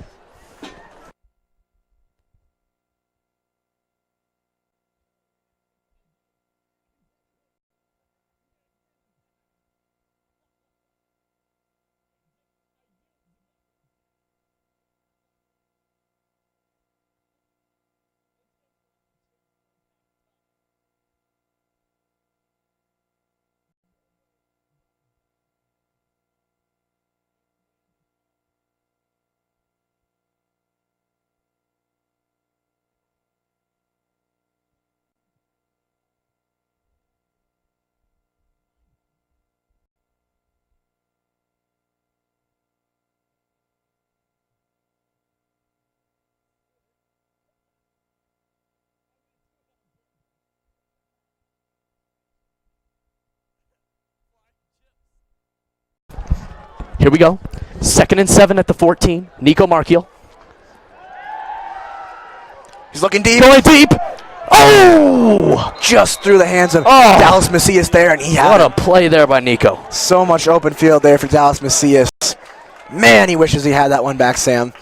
But they're getting the opportunities, Jake. I'm loving it right now in this game. Loving the opportunities the Raiders are getting. And Nico Markiel, tonight he's just looking like he knows what to do every play.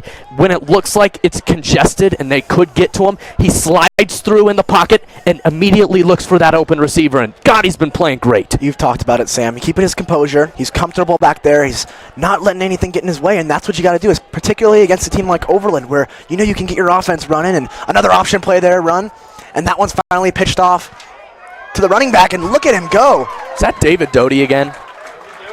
David Doty gosh. does not want to go down. We saw showing there, Sam, the weight room is work in the weight room this summer is paying off. He's just does not want to go down. Keon Martinez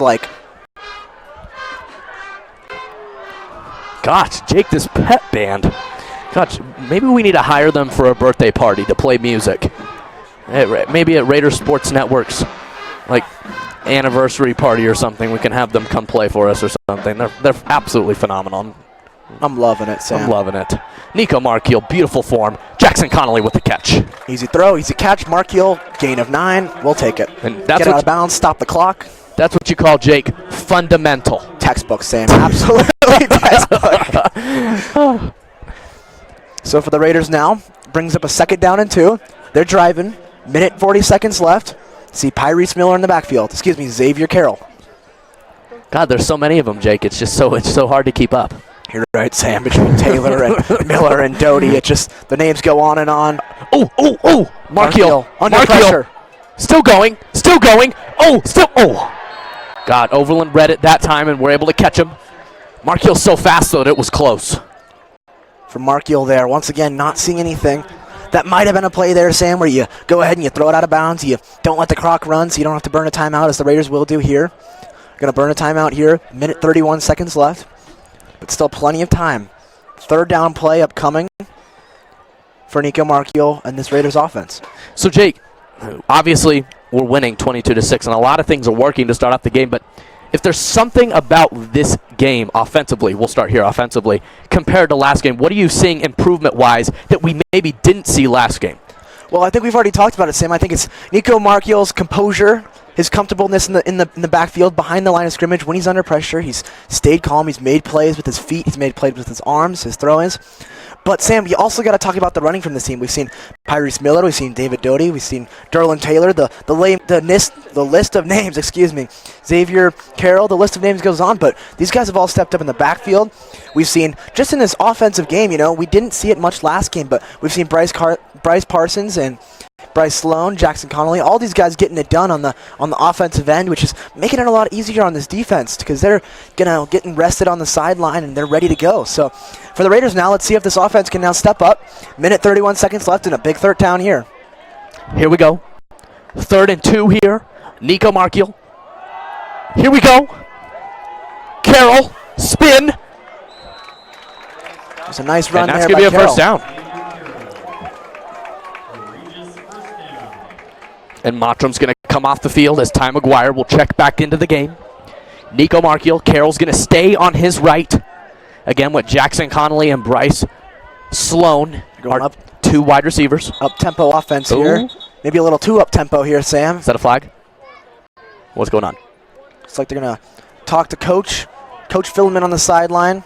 Some fans booing here. What happened? Looks like they're going to redo the play here. No penalty for the Raiders, but they will restart the play.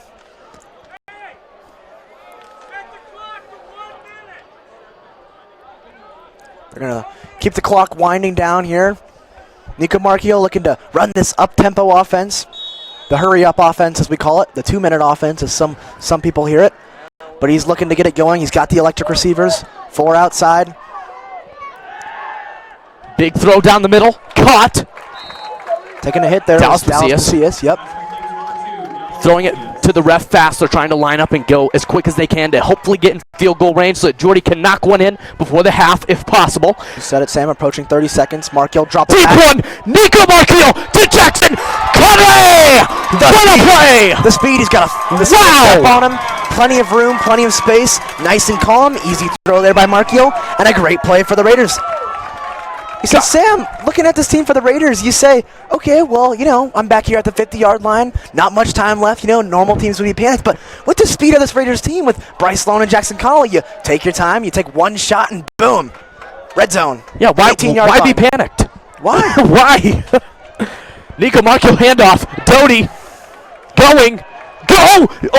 Oh, I thought he was going to keep going. Gosh, that leap. Like a leapfrog. Making defenders miss. It's going to be a timeout for the Raiders. So, once again, Sam, we see the option play there for Markiel. We've seen it work several times today. Markiel usually deciding to keep it on his hands. There he pitches it to Doty, who gets a nice gain on the play. So, a timeout for the Raiders. 2nd down and 8. On the 14-yard line of Overland. 25 seconds to go. Up 16. Gosh, Jake, I keep talking about it. I can't get over it. Jackson Connolly and Nico Markiel. I can't get over how amazing it is watching those two.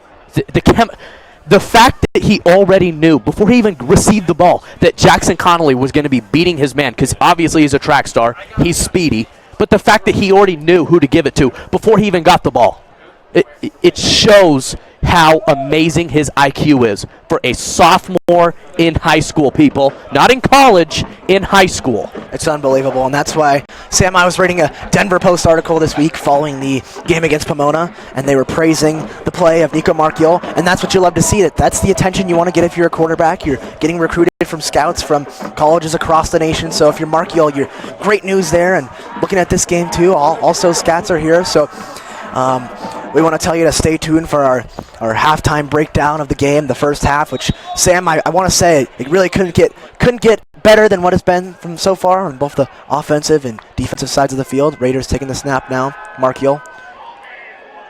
Flag. Markiel still going.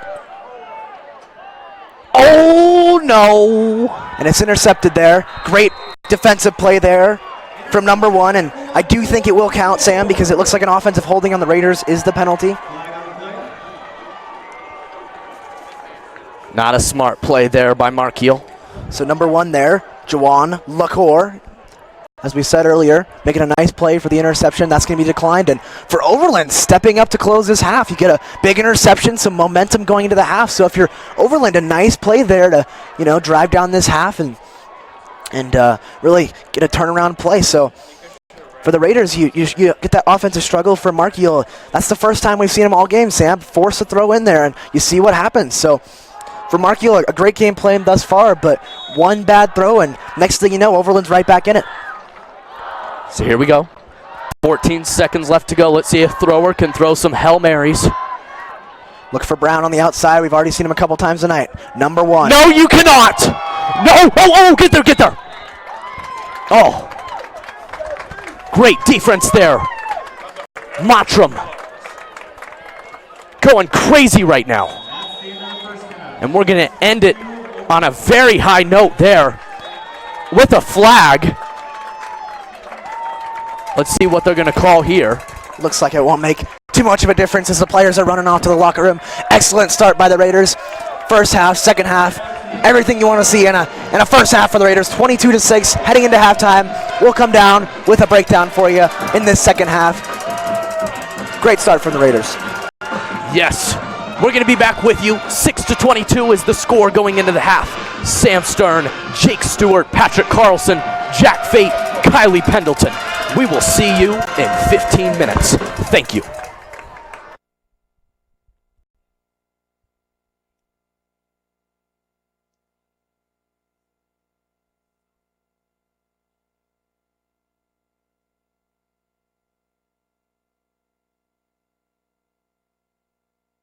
Good morning, Raiders.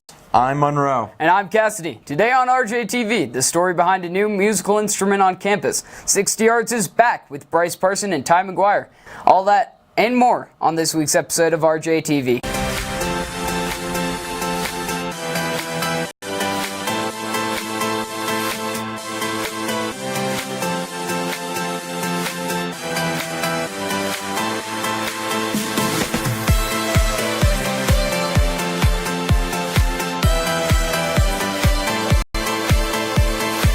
Before we get to our first story, we have heard from our military veterans and active duty service men and women in our community that cheering or singing along with parts of our national anthem, well, it's just not cool.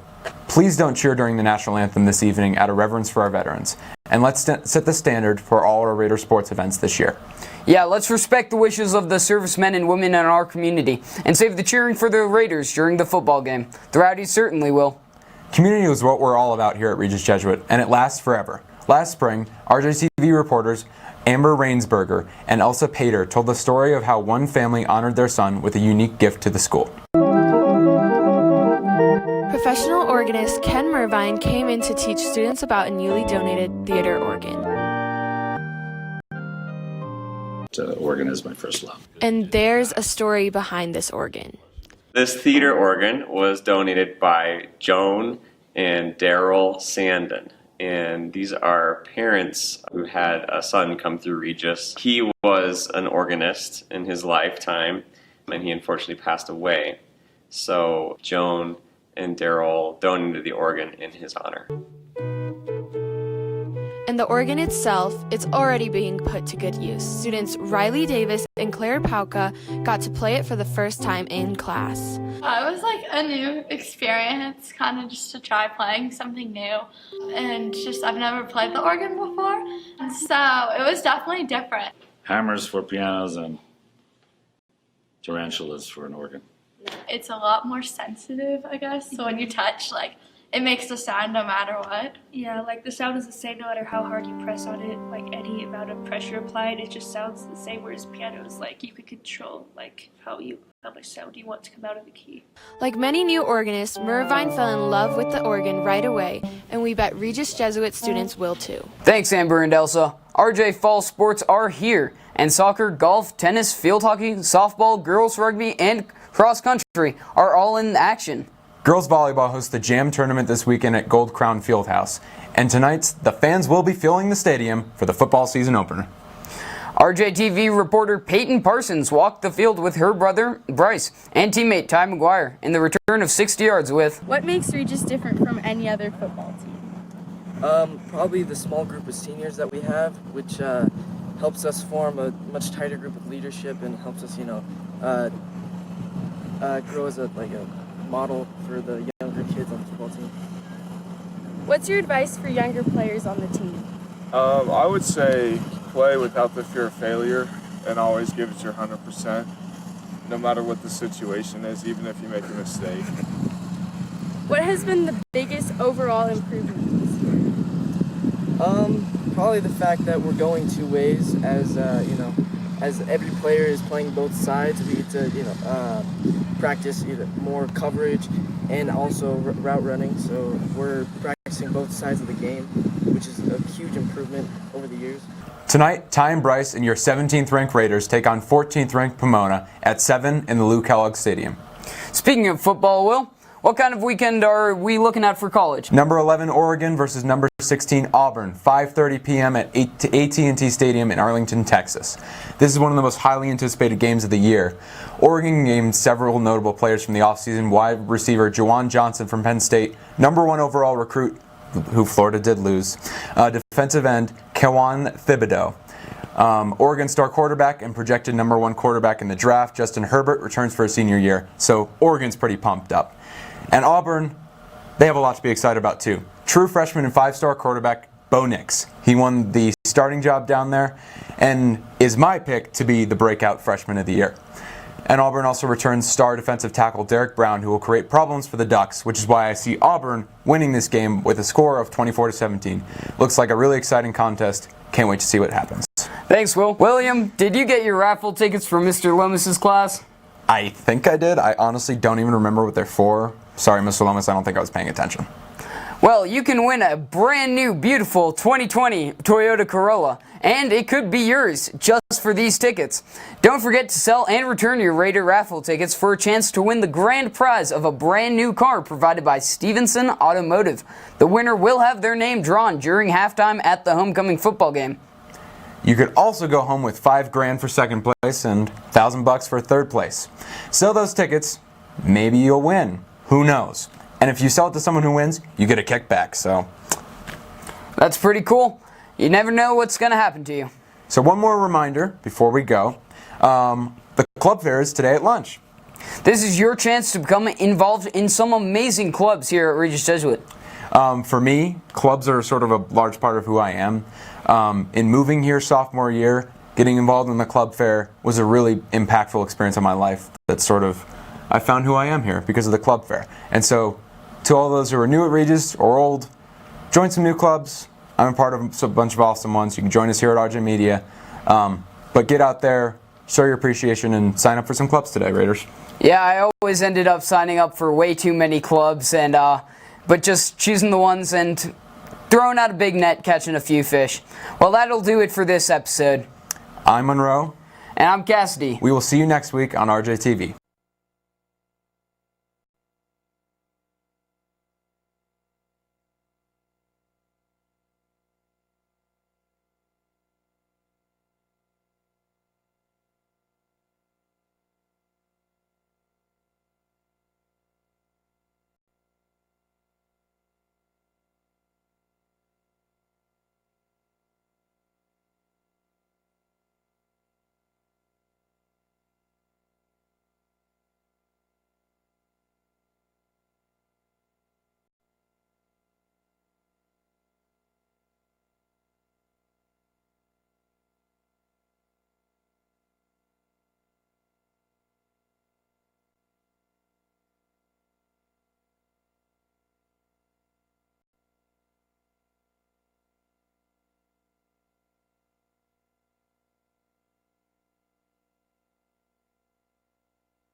Regis Jesuit Raiders.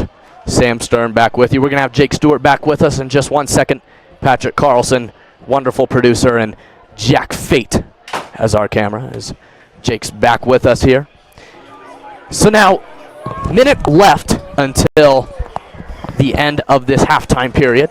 22-6 is the score, and Jake, I think the best way we can describe this game is a story of Nico Markiel and the offense. The offense was fully functioning through the entire first half. Not a lot of mishaps. Just an excellent textbook first half of how we need to play the entire season. Yes, there were some times where the receivers were not catching the ball, and Nico Markiel got sacked a couple of times, but for the most part, he was smart, he was patient, and for the most part, he was phenomenal. You're 100% correct, Sam. You go down the list looking at players stepping up in this first half. Dallas Macias, one of the big ones stepping up. Jackson Connolly, it was the most recent touchdown we saw down the sidelines. It was a great one from him. We saw Nico Markiel doing one with his legs, a touchdown. You've seen him all over the field with both his legs and his throws.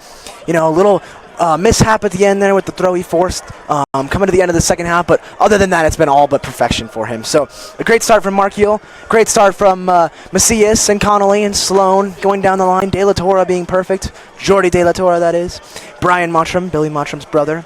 We say that all the time, but really just two legacy players, both amazing guys. And then this offensive line, Sam, stepping up through so many levels. Grayson Stovall, Aiden O'Brien, Alexander Bruns, Spencer A, all just playing phenomenal, giving plenty of time to the quarterback to make plays. You're right there, and Jake, before I keep going on my talk, just wanted to mention to all of you viewers tuning in with us, Clay Nanke is out for the second half with a leg injury.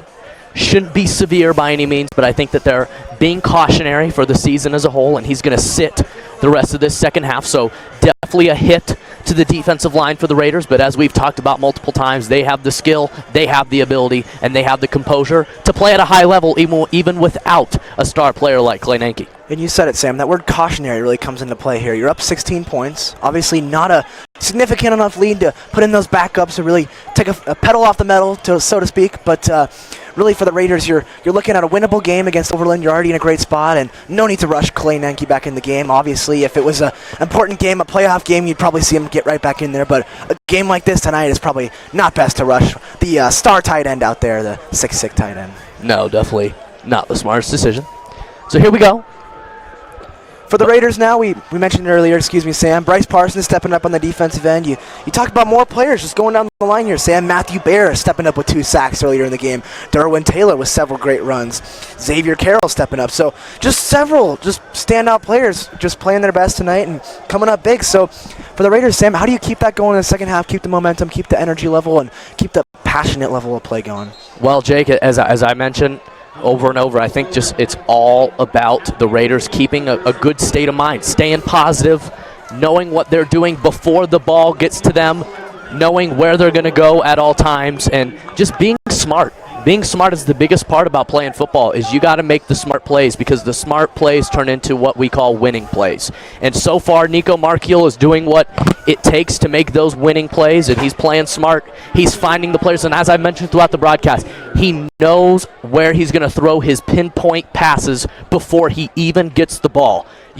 That is textbook for someone of not just his age, but even for college players and NFL players. Having that kind of IQ is it's thoroughly impressive. Well said, Sam. And as we kick off this second half, we can also go no further than mentioning these Overland High School football players stepping up. Stephone Smiley, the running back, playing amazing. Martavia Thrower, the quarterback, and Kamari Brown, the tight end, who have all three stepped up. So those are guys you got to watch out for in the second half if you're the Raiders defense. But other than that, it's been lights out in here kicking off the second half. Here we go. Kai Yea for the Trailblazers. Here's Brian Mottram. Still going. Go. Short kick there, and once again, Sam, great field position for the Raiders. Ball's going to be spotted on the 43-yard line, and man, you got to love that. If you're Nico Markiel, starting in a great spot, got the offense rolling, and he's right back out there ready to go. Yes, sir. So we're just getting started back here on the Raider Sports Network. We've really enjoyed being with you tonight. We have a whole nother half of Raider football to go here. 22-6. First and 10 at the 14-yard line here at the Stutler Bowl Stadium, home of the Cherry Creek Bruins. Nico Markiel off the snap, hands it off to David Doty. Hard hit right to the helmet. For any normal person, that would be an immediate concussion, out for the season, but we are talking about a man built like a robot.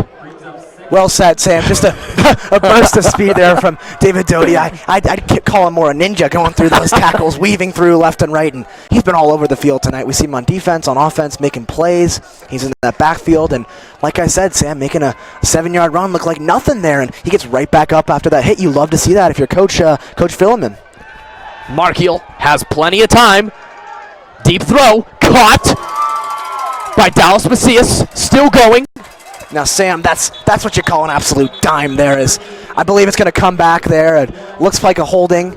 A face mask, it looks like, coming back on the Raiders. So a bummer there for the Raiders. It was a great throw and catch there to Dallas Macias, the receiver, and just a dime there. We've seen it tonight from Markiel, Sam, all over the field, making plays.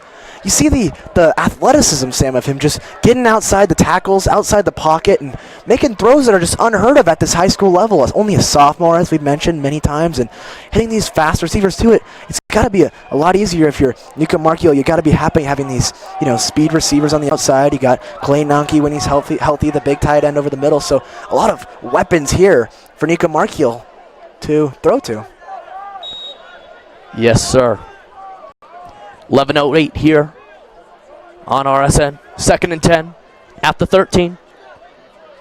Or not at the 13. At the 39, I think. 39, yeah, between the 38 and 39, yeah. That's what I meant to say. Pretty close. Yeah. Not too far off. Me and Sam actually been in the same math class for a long time. Yes, we're both struggling in that subject. Nico Markiel hands it off. Look at him go. Oh, wow! What a route there! Still going! Tyrese Miller, Sam, making tacklers. Wow! Miss.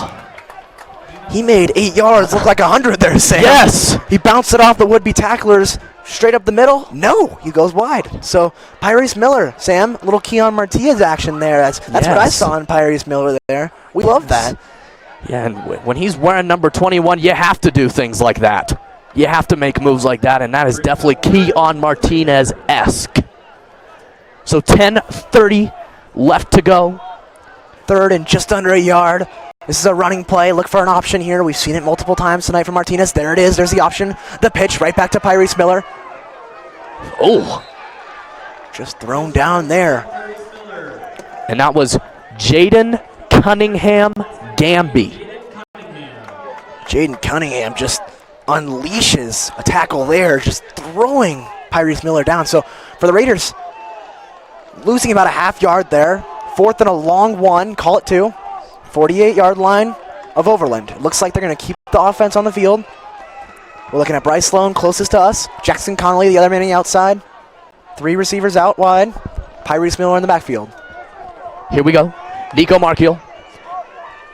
Miller on his right. Excuse me, it's Xavier Carroll. Carroll. And he's not going to get there. Overland coaches wow. Ecstatic. Big stop there for Overland. Turnover on down. So the Raiders struggling there to get past the Overland defense, and Overland is starting the second half with an edge, Jake. We talked about it, Sam. A team losing 8 games in a row, going back to last season. So a team that is desperately, badly wanting a win, and going against a solid Raiders team, nothing would look better on that resume of this Overland team than a win against the Raiders. So they're right back in this game, Sam, down 16. That's 2 touchdowns, 2 extra point conversions. So they're still in this game. They got great field position for thrower. And Smiley is taken down there. Great defense by the Raiders as they are hyped on that one. That is the one thing about the Raider defense that they have been struggling the most with, is stopping the connection between thrower and Smiley. And don't forget Kamari Brown, too, Sam, the tight end. You're right. The junior tight end who's been just phenomenal as well. Couple him with Martavia Thrower, the senior, and Stephon Smiley, the senior, and you got a great trio there for a season for Overland, who's looking right back in this game. Fake handoff in the middle. Oh, it's a fumble. Let's see what happens. They call it incomplete, I think, there, Sam. It was 24 there. Kamari Brown, we've called his name many times tonight. He couldn't hold on, but probably a good thing for Overland as he dropped it there at the end. Could have been a fumble. If you're the Raiders, though, another third down play, 3rd and long. A big chance for the defense to give the ball right back into the hands of Nico Markiel. And good recovery there by the Raiders, Jake, because if they wouldn't have had those back cornerbacks there to recover, we would have been in trouble. You're right, Sam. It was Bryce Parsons and Ty McGuire, the speedy Ty McGuire on the outsides with the coverage there. So great job by them. Here we go. 3rd and 11. Thrower. He's going to run it. Flag down on the field. Brian Mottram stops him there. Looks like it's going to be holding. Coming back on Overland. Raiders probably going to decline. Going to option to decline it here. Excuse me. Mottram bringing the pressure along with number 5 Matthew Bear. We've already seen it from him. 2 sacks already tonight. So it's going to bring the offense back. So for the Raiders, they will elect to take this penalty. They had the option to decline it and bring up 4th down and short, but they will elect to take it. Bringing down a long 3rd down now, Sam. It looks to be 3rd and 21. 3rd and 21 now for this Overland Trailblazers team. So a long way to go. We've seen it tonight. They have the potential to do it with throwers Smiley and Brown. Here we go here. 3rd and 21. Thrower with Smiley on his left.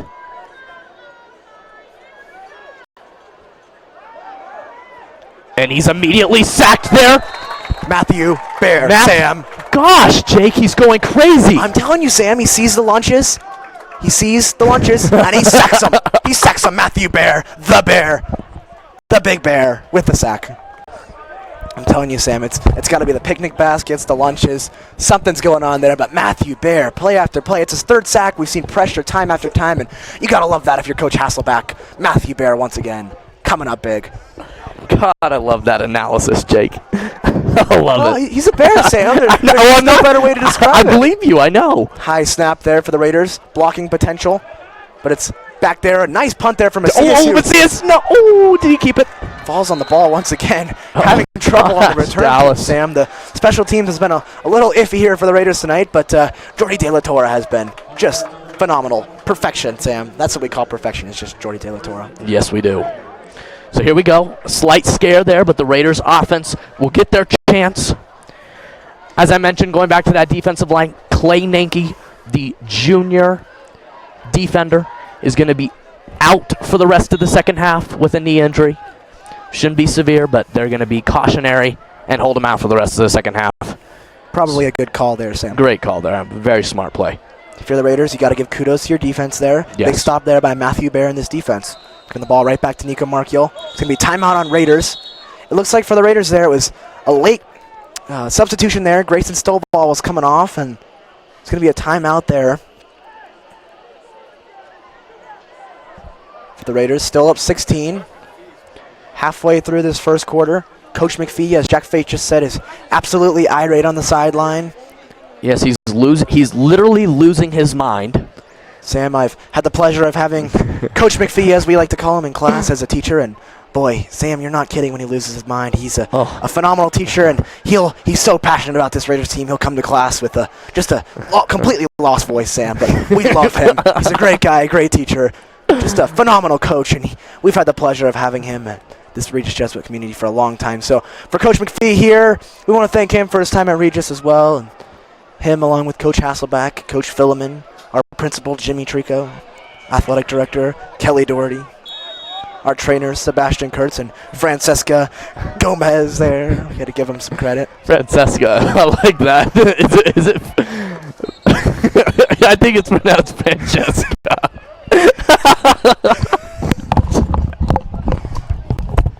Excuse me there.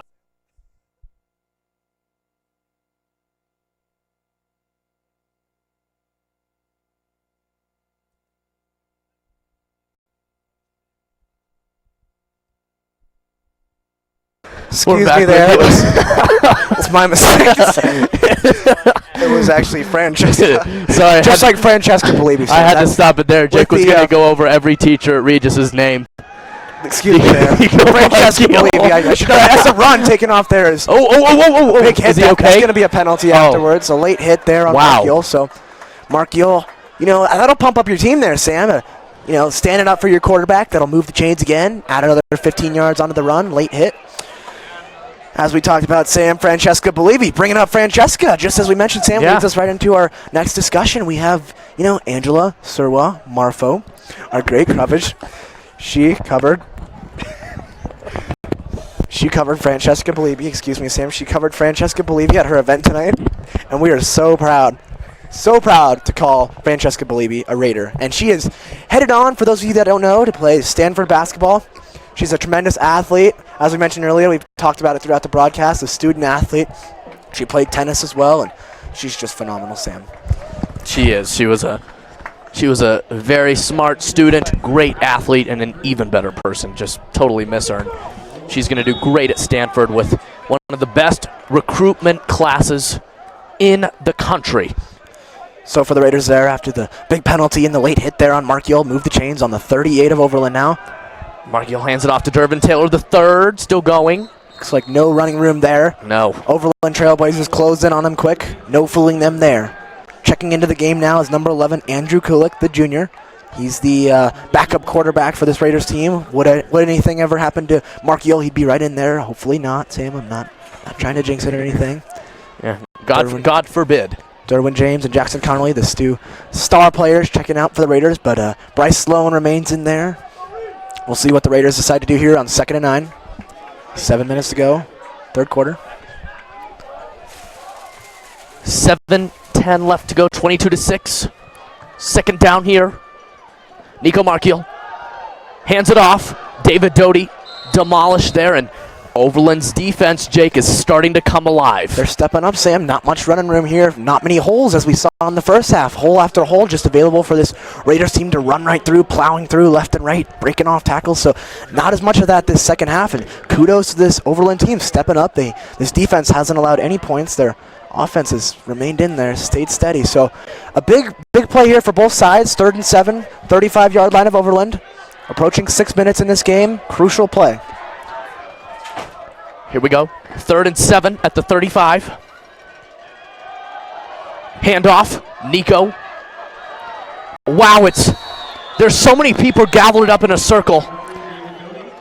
And for Raiders there, a bold call running on 3rd and 7. They had confidence there and David Doty, and that'll bring up a 4th down now. Sam, I think Jordy has a leg for this, but I don't think they're going to bring Jordy De La Torre out there for the kick. I think they're going to keep the offense on the field. Yeah, and Jake, maybe it's just me. I don't know if you, but I don't get that. I don't get that last play because Nico Markiel's passing game has been on point tonight. So I don't know why you wouldn't utilize it. I mean, it was a 3rd and 7. It's not like it was 1 yard and they needed to just rush it. I mean, it was quite the distance. You're correct, Sam. Brings up a 4th and 5. But still a manageable 4th and 5 for the Raiders. 5 yards is plenty manageable here for Nico Markiel, and our back in the game right now is David Doty, still in there. The big back, the strong back, as we've mentioned multiple times. But the Raiders running with the 3-man wide receiver set.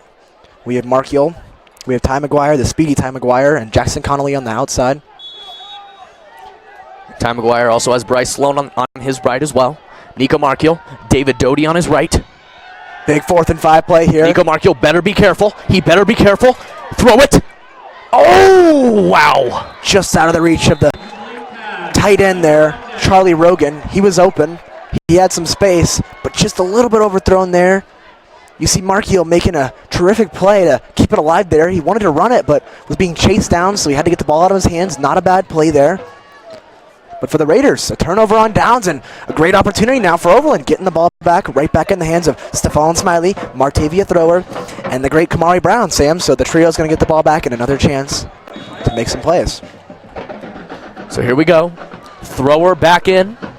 He's been playing excellent in this start of the second half and towards the end of the second quarter. Smiley behind him. That's the last time I'll say his name because they're not taking him out. A nice little fake play there. Oh, a little too high. Just out of the reach of Kamari Brown there, Sam. And it's either Kamari... It was not Kamari Brown there, excuse me, Sam. It was number 1, Jawan LaCour. So he's the guy we've mentioned a few times. Yes. He had the interception in the first half. He's made several plays. So LaCour, you can add him, and you can call that a 4-man duo, Sam. What do you call that with 4 guys? You had the trio, a quartet as our cameraman, our smart philosophy man, as we mentioned, Jack Fate. a quartet. So thank you, Jack Fate. A quartet. I learned something new today. Thank you, Jack. So we got to watch out now for this quartet, as Jack Fate says. 4 receivers wide, Smiley in the backfield, 2nd and 10. High snap. Look at Smiley go, Sam. The rush, and he stopped way past the mark. First down. Gain of 14 there for Smiley. And wow. I know I make this reference a lot, Sam, but he reminds me a lot of the old Keon Martinez. It's great to see players like that just breaking off the tacklers. I know Keon had a lot of opportunities last year. I was talking to Hunter Dobbs about this a few weeks ago. Keon Martinez just oftentimes would get stopped right in the backfield, make guys miss, break off those tacklers, and turn negative yards into positive. And that's what we've seen tonight from Smiley, who's been all over the field, playing both running back and linebacker, the senior, 5'7", 185 pounds. So he's a smaller guy, Sam. He's smaller than both of us, but boy, has he been everywhere. He has. He's been there. We see some big men checking in: Grayson Stovall, Alexander Bruns. And Jake, you don't realize how big those guys really are until they stand up right next to you and they really make you feel like a dwarf. I couldn't get more to that point, Sam. When you talk about a guy like Clay Nanke, he's in my individual lifetime of sports. I was actually hitting some golf balls with him today, and I looked over next to me, and I was just about at his knees, Sam.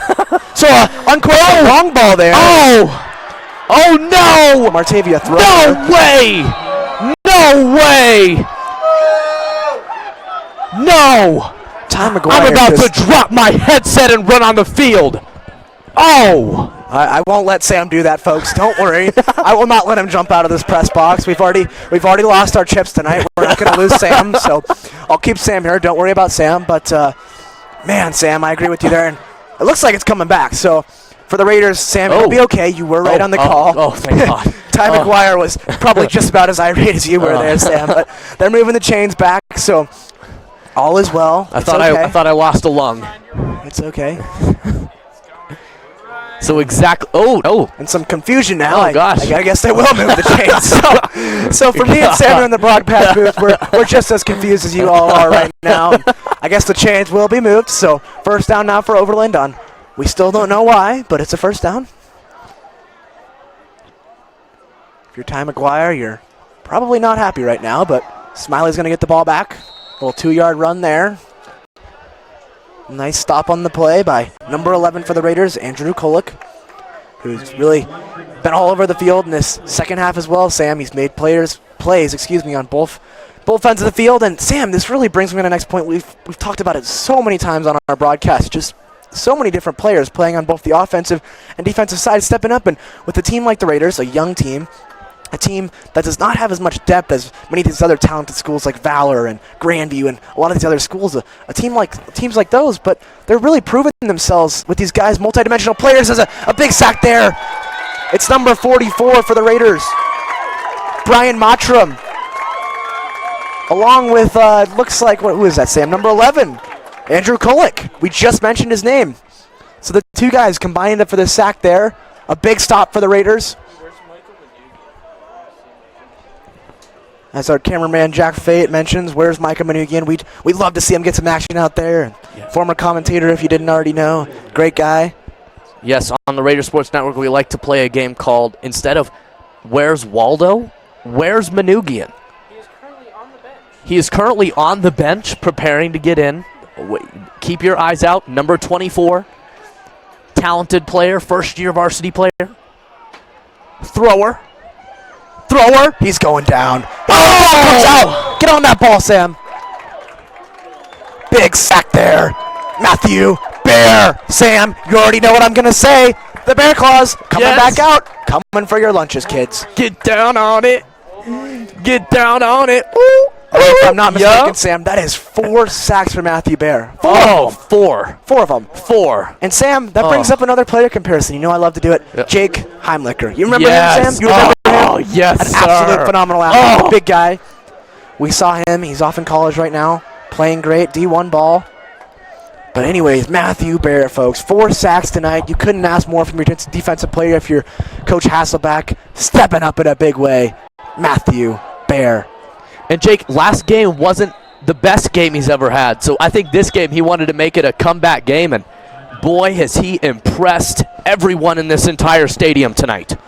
Now, Sam, I do remember last year he took an awful fall, an injury he had for a long time. I talked to Hunter Dobbs about it, just a gruesome injury. We saw his leg bend backwards, unfortunately, last year, and oh man, it was just a sight. But unfortunately, he didn't play too much last year, but he had told us afterwards he was going to come back ready to go, ready to make an impact for the Raiders, and he's done just that tonight, Sam. 4 sacks tonight for Matthew Bear. Yes, talk about a way to get your mega acceptance from the coaching staff. A comeback story, Sam. Gosh. That's what it is. A comeback story. If you're the coaching staff, you have to be pleased with what you're seeing from Bear on the defensive end. Totally reliable in every way, shape, and form. So still 6-22. Neither team has scored in this third quarter. 2:39 left to go. 4th and 26 here.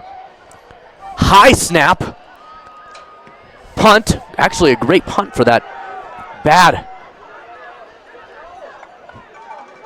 play, but it goes. It's downed right about at the 28-yard line of the Raiders. Looks like it. So the ball's going right back in Nico Marchiel's hands. Sam, we have had no score, as Jack Fate said, a scoreless third quarter for both teams. Great defensive efforts on both sides for this Overland High School team, this Trailblazers team. A great stop on 4th down for them they had, and for the Raiders, multiple stops here. Matthew Bear coming up big, along with Colby Jaramillo and several other players making big plays.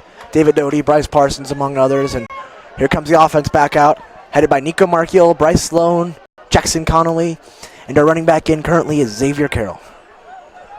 Here we go. 1st and 10 at the 28.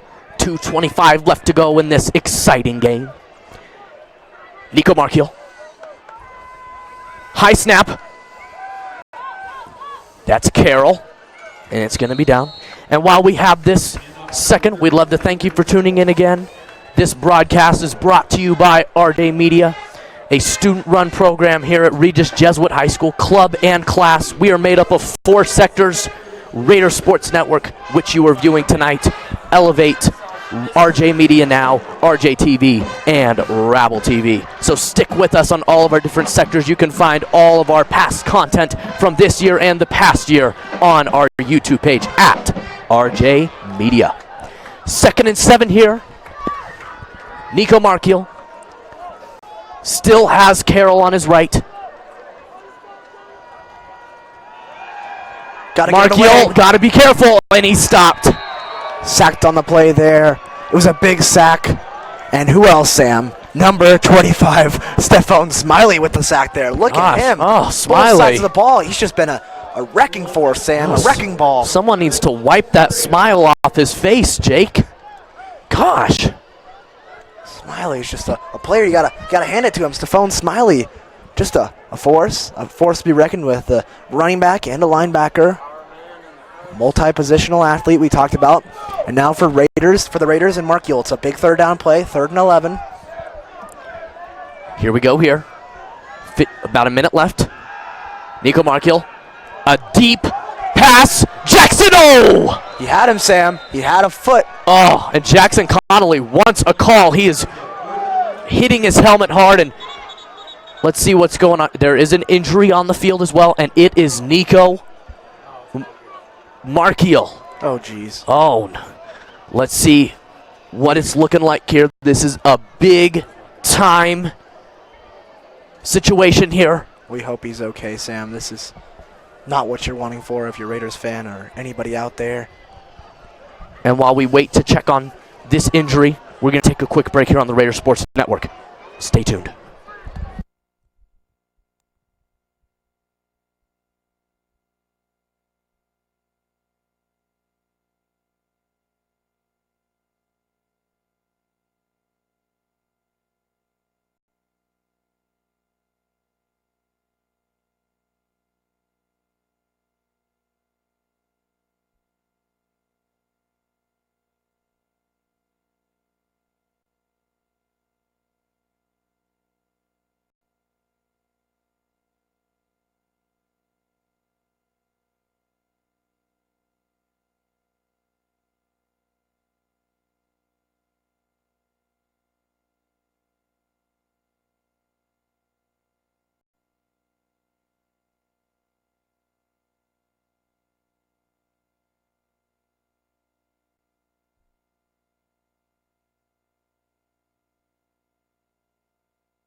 Welcome back to the Raiders Sports Network. Nico Markiel being helped off the field right now by one of the sports trainers for Regis. It looks not to be ultra severe. He can walk with a little bit of help. Can't put too much weight on that left side, Sam. It looks to be something with that left side, but for Markiel, man, you just hate to see it. He's quite the athlete. He's just an absolute beast, and he's going to be checked out right now. I think it's probably safe to say he's out for the remainder of this game. He's being looked at now. We'll hope he's okay. We'll see. Let's see what's going on here.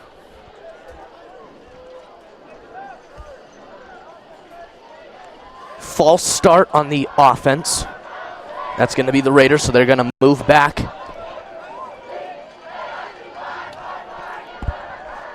Just a quick update for you. Markiel's smiling out here. That's a good sign. They're stretching him out, so we'll hope he's okay. For now, signs are pointing in the right direction. We're hoping for the best.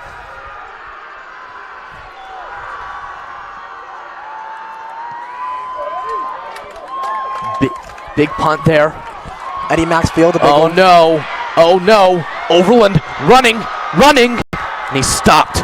And a flag is on the field. Let's see what the call is. Kamari, excuse me, no. It was it Jaheim Roper, Sam? Number 1? Jawan LaCour, excuse me. Yeah, I think it's Jaquan Lacroix. Lacroix. 37 seconds left to go in this third quarter. Let's see who the flag's going to be on. And that's going to be on the receiving team, which was Overland. So that's going to push them back here on this start. So here we go. The Raiders need their defense to come alive right now. Yeah, they do, Sam. And Nico is up right now on the sidelines, walking on his 2 feet. Do not be surprised if he potentially comes back into this game. He's a strong player. He's skilled. He's gotten big over the summer. He's muscular. I would not be surprised if he toughs it out and pulls out this gut-wrenching win for the Raiders. Just a tough guy right there, Sam. That's all we can say. Taking a hit, gets right back up, and he wants to go back in this game. Incomplete pass there for thrower. Talk about this defense tonight, Sam. It's just been shut down all game long. Have not allowed any big plays for the most part, despite the throwers, Brown, Smiley connection, the trio, coupled with Jawan LaCour. All four making impacts tonight, but for the Raiders, just been play after play defensive stop from guys like Matthew Baer, Bryce Parsons, Elijah McGuire, Ty McGuire, excuse me. So here we go. 2nd and 10 here. There was no gain on the last play. Thrower, quick pass over to the sideline. Immediately stopped there by the Raiders. Great defensive effort there. That was Jaheim Booker on his first reception of the game. Roper, excuse me. He's made a few receptions, actually. Yeah. It's Roper with an R. Roper. Yeah. Okay. Yeah. Okay. Good to know. Thank you, Sam. You're welcome. Thank you. Markiel has got the helmet back on. Oh, yes. We're ready. Love it. He's Big walking down. to, gosh, I wish I was as strong as he was. Look at all this pressure, Sam. Matthew Baer, screen pass to Smiley. Boom! Great defense there to close this third quarter. Great defense there by the Raiders, and Markiel has his helmet on, and I think he's going to come back on in this fourth quarter, and you have to be hyped if you're a Raider fan here at the game or tuning in live. I know, I am sure hyped, Sam. Up 16 points. We had scoreless third quarter, but an exciting one at that. A defensive quarter, a quarter of battling it down, run plays, defensive, just bruising plays out there from players taking hits, and we saw Markiel go down. He got right back up. He's ready to go back in this game, making throws on the sideline, and we're excited to have this fourth quarter for you here on the Raiders Sports Network. Myself, Jake Stewart, along with Sam Stern, Patrick Carlson producing, Jack Fada on camera, Kylie Pendleton on pictures. And we're going to take a quick break here on the Raiders Sports Network.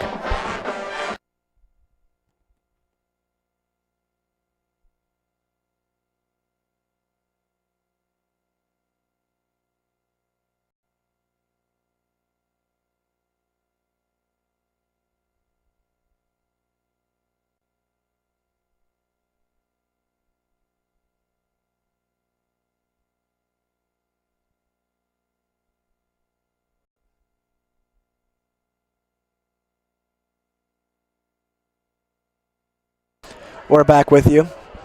4th down and 6 here. They're going for it, though. It's a big 4th down play, and it's intercepted. Look at him go down the sidelines, taking hit after hit. Big interception there. It's number 4, Colby Shadamio with the pick, and it's a huge one. Colby coming up big. 4th down play, and the ball goes right back in the hands of Nico Marchiol. So we talk about the game from Nico Marchiol. He's made it done with his legs, with his arms, just with everything tonight, folks. He's made plays to Jackson Connolly, to Bryce Sloan, to his running backs, Derwin Taylor, to Dallas Macias, his wide receiver, David Doty, to name just a few. Clay Nonke, we've seen, just to give you a little summary, we had an opening of the game, a touchdown to Bryce Sloan going up to get it. Then we had a touchdown from Nico Marchiol with his legs, a mix in a 2-point conversion there, an extra point from our own Jordy De La Torre, and then a touchdown throw to, it was Jackson Connolly. So for the Raiders, up 22-6. Nice little screen pass there and a pitch. You don't see that often, folks. It's number 3, David Doty. Wow, what a play. It was Marchiol to Andrew Kulik, and Kulik pitched it right back to David Doty. A heads-up play there. The pitch will result in an extra 13 yards for the Raiders, and it'll get them right back in the red zone. So Marchiol, if you had any questions about his status, his injury status, he looks just great, just fine out there, making a nice throw, wiggling around the pocket, doing it with his legs, doing it with his arm, and he's all right. So it's great to have Marchiol back out there making plays once again. We have David Doty in the backfield. Right back down the 25-yard line of Overland. Marchiol is going to drop back in the pocket. He's got a few guys coming at him. He escapes the tackle. Still up. Oh. For Marchiol, you thought he didn't see the few rushers coming at him, but he made a few miss there and got a couple extra yards there, Sam. He did. He somehow was able to stay up.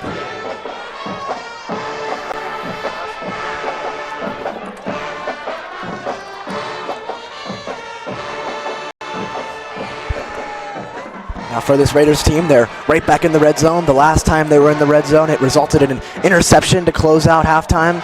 So for the Raiders, trying to change things around this time for the better and just go right in for a touchdown. Get 6. So it's Marchiol dropping back.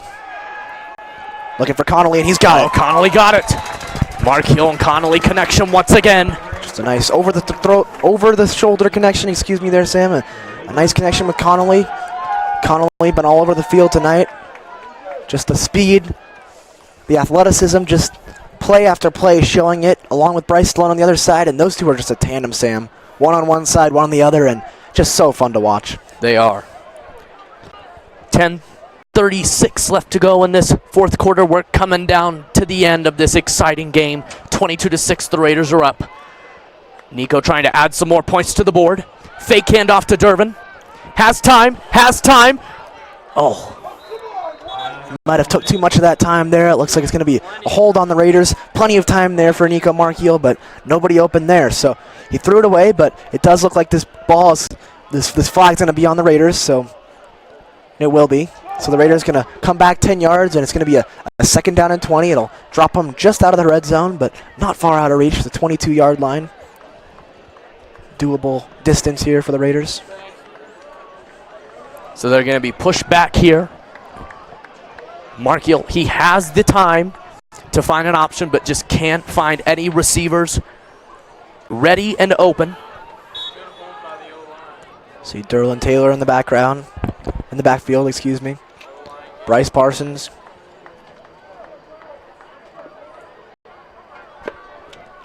Bryce Sloan, excuse me. Jackson Connolly on both sides. Nico Marchiol off the snap. Off to Dervin Taylor III. And look at that blocking there from number 44, Brian Mottram. Sam, he took a defensive tackle all the way to the 20-yard line. You got to love that if you're offensive line coach, Coach McPhee. Just a great blocking there from Brian Mottram. We've seen it on both sides of the field from him tonight as well. Yes, he's getting things done tonight. He's been off the charts, him and Matt Baer. I would go as far as saying have been the 2 best players on the defensive end of the field by far. And we'll see if they can continue on the other end as well. 9:45 left to go. 3rd and 22. Markiel. David Doty to his right. Let's see if he can pull out some Nico magic. Nico. Let's see if the magic's there. Oh! An excellent catch, but they're going to call it incomplete there. As an Overland player is down. And let's see if they're going to elect to take the field goal. As Jake's mentioned, often Markiel has the range. It was number 10 there with the interception, and he stepped out of bounds, so it will be an incomplete pass. I think Jordy De La Torre does have the range here, Sam. He kicked one from 26 yards last game, which equates to a 42-yard field goal. Same distance here this time, so we'll see if they'll bring him out. 4th and 22, so ideally you would see that situation, but the Raiders on the field still. Offensive unit. You know, Jake, I can't find him on the sidelines. Yeah, I can't find him or Michael right now. Okay, perfect. We did just spot Michael Manugiaman, our cameraman Jack Finn spotted him. Yes, primetime people. Michael Manugian. Now they are going for it, Sam. No, excuse me. It's going to be a 3rd down and 22 here. We thought it was 4th down. Oh, gosh. Markiel has time again. Hurry, hurry. Caught by Mottram. Flag down. Mottram. Touchdown. Yes! Let's see if that flag is going to stop it. Let's see. Great run by Brian Mottram. Let's see what the call on the field is. Looks like it's going to be on the Raiders. He put his arm to both sides. Let's see if they do neutral calls in football.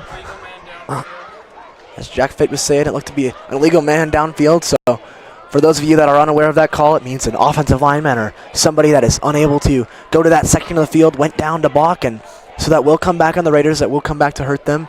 See the raindrops falling here down tonight. Beautiful night here. Stutler Bowl Stadium, home of the Cherry Creek Bruins. Raiders looking to move to a 2-0 record. Start the season off strong, Sam. They've played a great game tonight on both the offensive and defensive sides. Nico Markiel stepping up in a big way. Matthew Bear as well. So just great job all around. And now, Sam, the Raiders looking at a 3rd and 32. So all the way back, Sam. Looks like, to me, I would say you do another screen pass to Connolly or Sloan and get some of that yardage back and set up Jordy De La Torre for a field goal. Yeah, I think that's probably their goal right now, is just to get Jordy in range, if I were them. So 3rd and 27. From this distance, the field goal would be about 46 yards, so a long field goal, but we know Jordy could do it, but you're looking to get some of those yards back here. Markiel, and see if he can step up here. So let's see what happens. Here we go. Markiel has time once again. Runs through, still running through. Nico Markiel, fake. Great run there by Nico Markiel, and he puts us in phenomenal position. A run of 12 there. It was a great one at that, Sam, as you mentioned, and bringing out the ball, Jordy De La Torre. Let's see if he can go back to 3 of 3. Jake, if he hits this one, he will be 100% in field goal tries and field goal makes. This would be 7 of 7 to start off the season, and what a start that would be. He did have 1 extra point last game, I believe, was blocked, but that is not on La Torre, so he's 6 of 7, I believe. You're right, Sam. 6 of 7 from field goals. So this would be 7 of 8 on the season. The 34-yard field goal, and it's a bobbled snap. So not what you're looking for if you're the Raiders. And Dallas Macias falls on it. So some miscommunication there from the Raiders. It's going to result in no points there. Unfortunate set of plays there from the Raiders. But if you're Nico Markiel, you gotta love how you played tonight. You've worked out of several miscues, if you want to call them. Some poor blocking to work your way through it. You don't find a guy downfield, and Sam, that's one of the things he's worked through from last game. You're not finding a guy open. You're not seeing anybody open in the middle of the field, and you decide to take it off yourself. And that's the thing you want to do. You want to take off, or you want to throw it to the sideline and get it out of bounds for an incomplete pass. Last game, we saw a lot of standing in the pocket, waiting time. Time was wasting, and we saw a lot of sacks. So great job by Markiel to fix that. As we see Thrower with a deep pass. Wow, Thrower. Look at him go. What a catch! Derwin, excuse me, Sam. Number 1. I wanted to say Dylan Taylor there, Sam. God. Number 1, Jawan LaCour, Sam, going up. Over the shoulder catch. Wow, unbelievable. Great throw and catch there from thrower to LaCour, and we see the arm strength there of thrower. My goodness. Just uncorking a long bomb. Wow. Thrower. Man, really can throw the ball. So Smiley back in the backfield behind thrower. Down to the 33-yard line of the Raiders. Still in arms reaching distance. Down 16, 2 scores back of the Raiders. You got to think a score here if you're Overland and an onside kick. Another deep throw. Oh! If he would have caught that, I would have went home for the night. LaCour just looked for the ball, but wonderful coverage there from the Raiders. And that was Bryce Parsons there. Bryce Parsons, great recovery. Star cornerback for the Raiders. And Sam, we forgot to mention the pressure there from the Raiders put on the quarterback. Man, they lay a hit on thrower there. He uncorked a long bomb still, but man, thrower's been taking hits left and right, and he's done a great job. You got to give him some kudos. He's made some great throws tonight. He's made some great moves with his feet as well. So thrower and Smiley and Brown and LaCour, all these guys stepping up as well. So a good job by Overland staying in this game. Battling back from halftime, making this a scoreless second half. Thrower, another deep throw off the fingertips. Thrower goes down again, Sam. I think I lost track of how many times he's been on the ground, Sam. You look to your left and you see Thrower back on the ground, and he's going to run to the sideline. We'll hope he's okay. I think he's just getting a different play call there for Thrower, but for Thrower, he's just been battered and bruised, Sam. You got to think he's going to go to class tomorrow a little shaken up. But Thrower, man, he's been on tonight. Yes, he has. In this fourth quarter, he's been cash money. And we'll see if the Raiders can get to him somehow. Smiley on his right. He has not looked for Smiley yet in this run. And he's going to elect not to this time either. He has all the time in the world. Deep throw, out of bounds. He was aiming for Pikes Peak on that one. He uncorked that ball off of 1 foot, Sam. So just the arm strength back there was phenomenal. But no completion there. Andrew Kulik with the pressure there on him. He shot up the middle, coming back from that blitz. So great call there by Coach Hasselback, Harold Hasselback, calling there for Kulik to rush up the middle and apply the pressure. So 4th and 10 now on the Raiders 33. You got to think they're going for it, down 2 scores now, Sam, with time being of the essence now for this Overland Trailblazers team. So a huge play here now, 4th and 10, Raiders 33-yard line. Got to think this is going to be the ball game here, Sam, right here on this play. Let's see. With 7:34 left to go.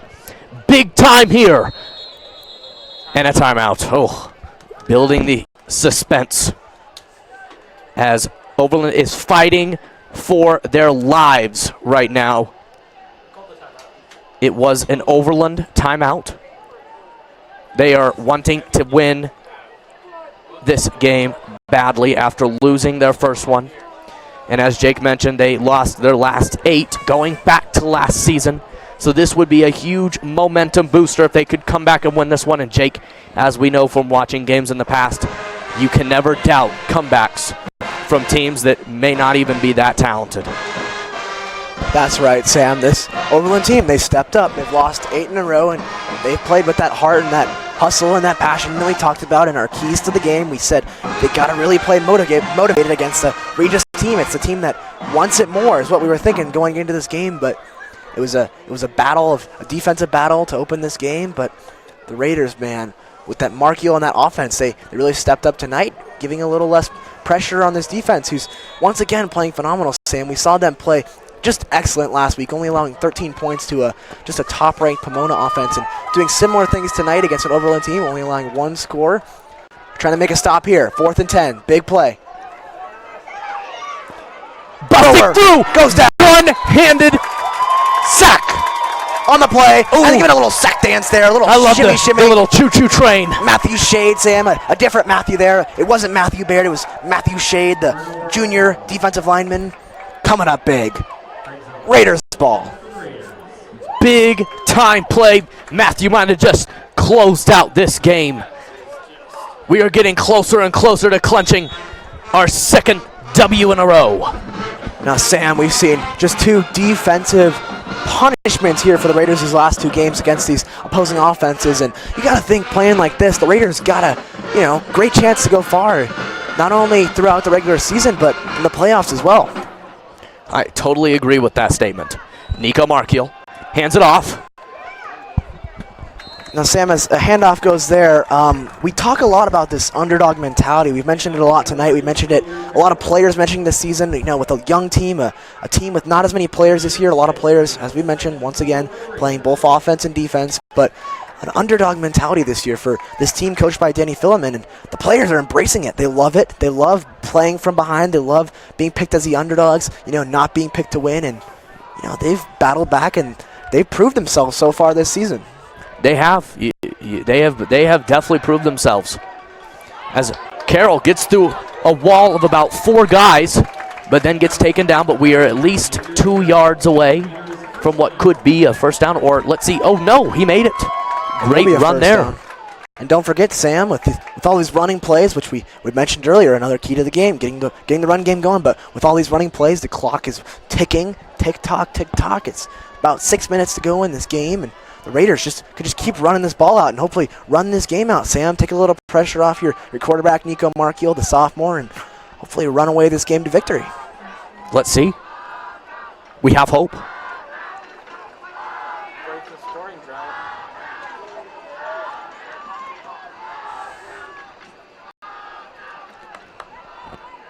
Nico Markiel, high snap. Jackson Connolly. Look at fake. it go. Gosh. It's working. It's working, Jake. Just every time the ball gets in his hands, Sam, you think it's a long play, a touchdown potential in his hands, and he can break off any tackler, any play, just about any time. 100%. So the Raiders looking over to the sidelines to see what the play is. They'd love to add one more touchdown to cap what has been a phenomenal game by the Raiders off.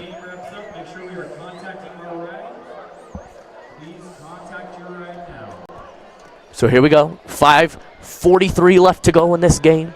Nico Markiel off the snap. Carroll with the ball. Look at making it go. the run. Carroll still going. Carroll still going. First down there by a mile. Gain of 24 on the play there for Carroll. He just kept the legs churning and didn't want to go down there, Sam, and moving the chains again. First down Raiders, approaching 5 minutes left in this game. Great play there. I think we're playing so well that I think the pep band has actually turned into playing pep songs only when the Raiders have the ball. I think you're right, Sam. I think this pep band is still trying to figure out what team they're rooting for. So for this pep team, we'll hope that they figure out which team they're rooting for. Hopefully it's the Raiders. We'd love it if they're rooting for the Raiders. We love more fans. We got the Rowdies out here tonight cheering us on. The cheerleaders coming straight from the volleyball game tonight, which the Raiders were defeated in, but coming straight from there to cheer on this Raiders football team. So kudos to them. So here we go. The score has been stagnant throughout the entire second half thus far, 6-22 still. Both defenses have been playing at a high level, and we'll look to see what happens here. Shout out to the amazing Overland Marching Band who continually bring the noise at our home games and keeps the team and our sky rocking.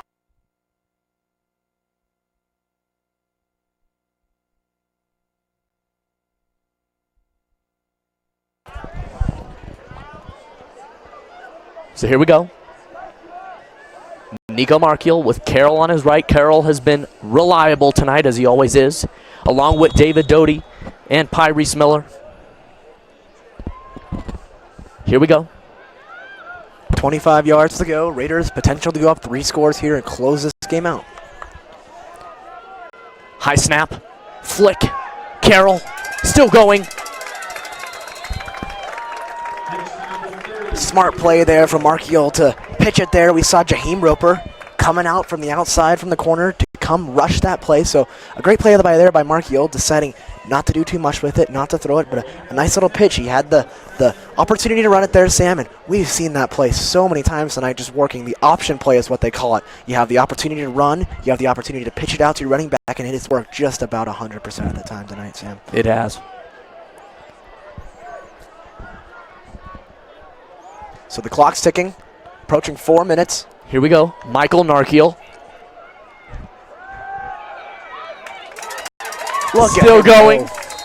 First down. Xavier Carroll. Just a huge hole up the middle there, and just continuing to tick this clock and move the ball on an excellent drive, just running the ball down. So the Raiders are getting inching closer to another touchdown. It's a first down.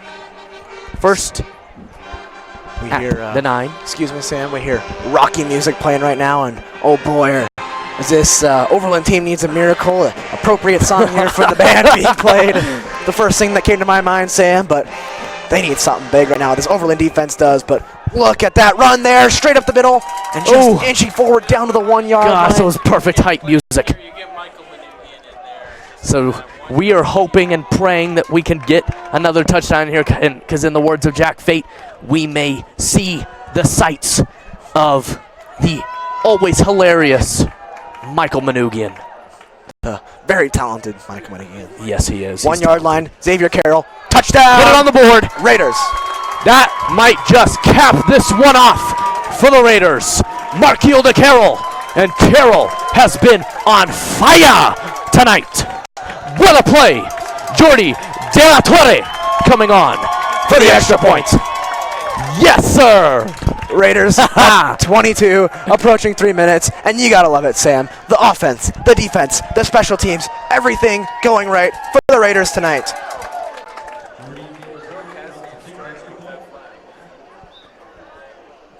Jordi De La Torre. Here we go. Perfect snap. And a perfect kick there. The extra point is good. 6-29 as we finally see the scoreboard change. Looks like the Overland defense just broke down. So, in the words of Jack Fate, the Overland defense has officially shut down for the evening. I think in the words of Matthew Bear, they took a little hibernation, Sam. Just falling asleep. Matthew Bear most likely was the culprit of that. You know, we talk about the lunches, you know, almost jokingly in a manner, Sam, but, you know, 4 sacks in a game. Come on, Matthew Bear. Come on, man. Dude, you can do more. 5. I'm corrected by Sam. 5 sacks in a game. It's unbelievable. And Jack Fate's saying he can do more. Yes. He can do more. How many? Sam, how much more can Mr. Bear do? Mr. Bear, Mr. Matthew Bear. Should we yell down to him? I see him right here. Should we ask him if he has anything left in the tank? I think we should, Sam. Okay. I think we should. We're going to need it. No, wait, we're up 23. Maybe we don't. Oh, what a punt. Jordi De La Torre.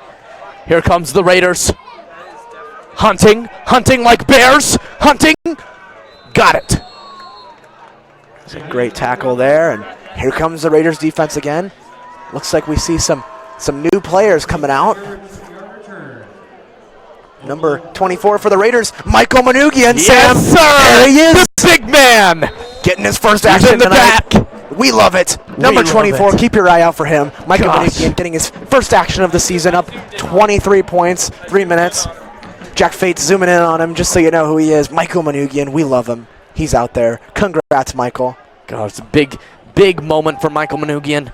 As we've mentioned multiple times, this is his first year on varsity. Decided to play varsity football this year. Got in the weight room over the summer. Practiced his butt off, and he is out here in a varsity game. And if you're a Raiders student or a parent or a community member watching this game or at this game now, you have to be excited to see him get his opportunity tonight. And you know, Jake, if anything, in all seriousness, he could be trying to perform to get more playing time and to try to maybe send a message to these coaches saying, you know, I think I deserve more time in the game. And, you know, with the way I've seen him improve over this summer with the team and in the fall, he has the potential. Yeah, Sam, at 5'8", 140, he's definitely by far the smallest guy out there. He kind of reminds me of Rudy, if you've ever seen the movie, just a talented player, an undervalued player, and a guy that steps in and makes a huge impact. So we're hoping he makes an impact as we see number 44, and that's not a great sight. Brian Mottram, who's been all over the field all night, offense and defense, coming off the field, a little dazily there. He's limping, and that's not what you want to see if you're the Raiders. We'll hope he's okay. He should be okay. He does have to have the assistance of Coach Philemon and the training staff. Here we go. Michael Manoogian. He's coming over. Michael. Michael misses there. So Michael was there, Jake, but couldn't quite stop him there. No, well, maybe the nerves came out there. Yeah, Sam. I think maybe so. It was the nerves. Yeah. Just another player hopping off. That's not Oh, good. oh Sam. no, oh no, oh. Let's see who is that, Jake? Logan Hillard, sophomore. Oh. That right leg is. I think it has to be bad. He just fell really hard on the ground. For the Raiders, they're going to regroup after a few injuries. It's obviously not the way you want an end in a game like this, up 23 points, but giving opportunities to the underclassmen and the hardworking players like Michael Manugian to come out there and make some plays. And for the Raiders, you also have to go ahead and give some credit. Stephon Smiley making another big play there. So some kudos to Stephon Smiley there. Excuse me. And Jake, you gotta love Michael's effort on the sideline. You know, he was able to get there and almost had him on that sideline, just couldn't quite pull him down. But you have to love the effort from Michael. He's giving it his all. This is a big-time moment for him. You're 100% correct, Sam. You see the guys on the sideline all cheering for Michael. Bryce Parsons is over there looking at Michael saying, let's go, guys. You got this. You got this, Michael. Dang, Jake, is he wearing a mic connected to your headset? I think he might be, Sam. I'll have to confirm. Give me a second. Big throw Michael! Michael! Yes! Oh, no! And if no! Manugian went ahead and made Michael! the play, but he tackled the receiver down. So, oh! Michael! Oh! Gosh! We were about to throw a celebration. We had our birthday cake, candles, balloons, Oh, but in the words of our producer, Patrick, it was an obvious call. he tackled him there, Sam. We're not gonna debate that one, but I'm sorry, I just got to debate it because it's Michael. For Manugian, Michael. what they say, Sam, is if he's gonna go for the touchdown, you might as well get him down. And Manugian did that. He got him out of the way, and Sam, they picked up the flag. Oh, they picked it up. Oh, so it is a first down. Low snap. They're going to Manugian's side. Oh! And it's dropped. That's a crushing blow there.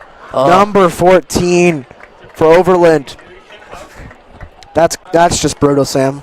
Ismail Sisse, wide receiver. He shot down the field. He had 10 yards of open space. A throw by thrower. Once again, a long throw by thrower, and it was incomplete. And holding on the offense as our cameraman Patrick Fate. He's on it once again. So holding on the offense, and it's coming right back. So here we go. 3:12 left to go. 2nd and 10. Philemon not going to make any changes on the field. Looks like these guys are going to play potentially for the rest of this fourth quarter.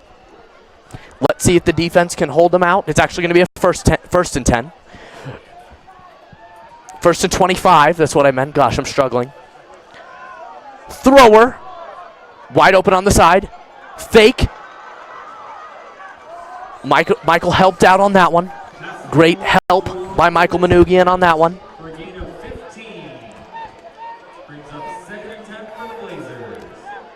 So the Blazers running an up-tempo offense with Thrower, trying to make some noise in this last few waning down minutes of this quarter. Thrower. He better be careful, but he has time. A deep throw to Casper. And it looks like not even Casper could catch that one. Good reference there, Sam. I love the analogy. Love the analogy. I was thinking Ghostbusters, but Casper works as well. We made a reference, as we mentioned last week, to Will Ferrell. Sam did tell me he came back and watched some Will Ferrell movies, so Sam was on top of that. The Talladega Nights reference, Sweet Baby Jesus. So thanks, Sam, for that. For that play for Thrower, Sam, he's just been throwing the ball and all over the field. How can he still throw the ball at this point? His arm's got to be sore. Come on. It has to be ready to Oh, look at the fall off. pressure there. Thrower. Just I thought the Raiders could have getting are harassed they going to back call there, flag Sam. on that? Oh, I thought they were going to call flag. Thrower was just getting harassed. He had nowhere to go, and he did everything he could. He threw the ball in a great position, but nothing there. And Just not working. this will probably be the last play of the game for Overland on offense. If they can't get the conversion here, it's 4th and 10 on the Raiders side of the field, 41-yard line. Here we go. 4th and 10. They're obviously going to go for it here as they're trying to stay in this game. I'm trying to give them hope, but it's definitely tough at this point. Look for LaCour or look for Brown on the outsides. It's a screen pass. Smiley is lit up on the play. Yeah. 33, Cooper A. Sam, he's a linebacker, he's a fullback, he gets playing time, and he makes the play there. Great job, Cooper A. Correct. Turnover on down brings up 1st and 10 for the Raiders. So 1st and 10 for the Raiders. And the Raider crowd yelling and screaming. They love it, Sam. Very happy. And we love it too. And we got to give a quick shout out to Kylie Pendleton, who did a phenomenal She loves it too. job. Oh, she loves it. She loves being out here at Stutler Bowl Stadium. She does a great job here. Social media, head of social media with Armando Maldonado of the photography section. So we're happy to have them. 2:23 left to go. The Raiders. Let's see if Manoogs is in on the offensive line. The nickname for Micah Manoogian. Oh, Pyrese. Look at that run by Pyrese Miller. Pyrese. Stop there. Great run. Showing his athleticism there, Sam, weaving through the tacklers. Nice gain there, moving the chains. And Michael Manoogian coming onto the field with the offense. Let me tell you, let me warn you beforehand, if Michael Manoogian scores a touchdown in this game, I might get emotional on live. I might cry. It would be I might have to catch him jumping out of the press box and running onto the field, and you might jumping into the arms of Michael Manoogian. Yes. Luckily for Sam, the backup quarterback is in, and so I would say the odds are that Andrew Kulik won't make a throw the rest of this game. So the chances of Manoogian getting the touchdown are slim, but you never know, Sam. You never know. You never know. We're optimistic. That we are. Minute 38 to go. Clock still running. Let's see if they have one more play in them or if they're going to kneel for the rest of the quarter. 2nd and 8 at the 43. Kulik at quarterback. And that's 20 for the Raiders. Eddie Maxfield on his right at that running back position.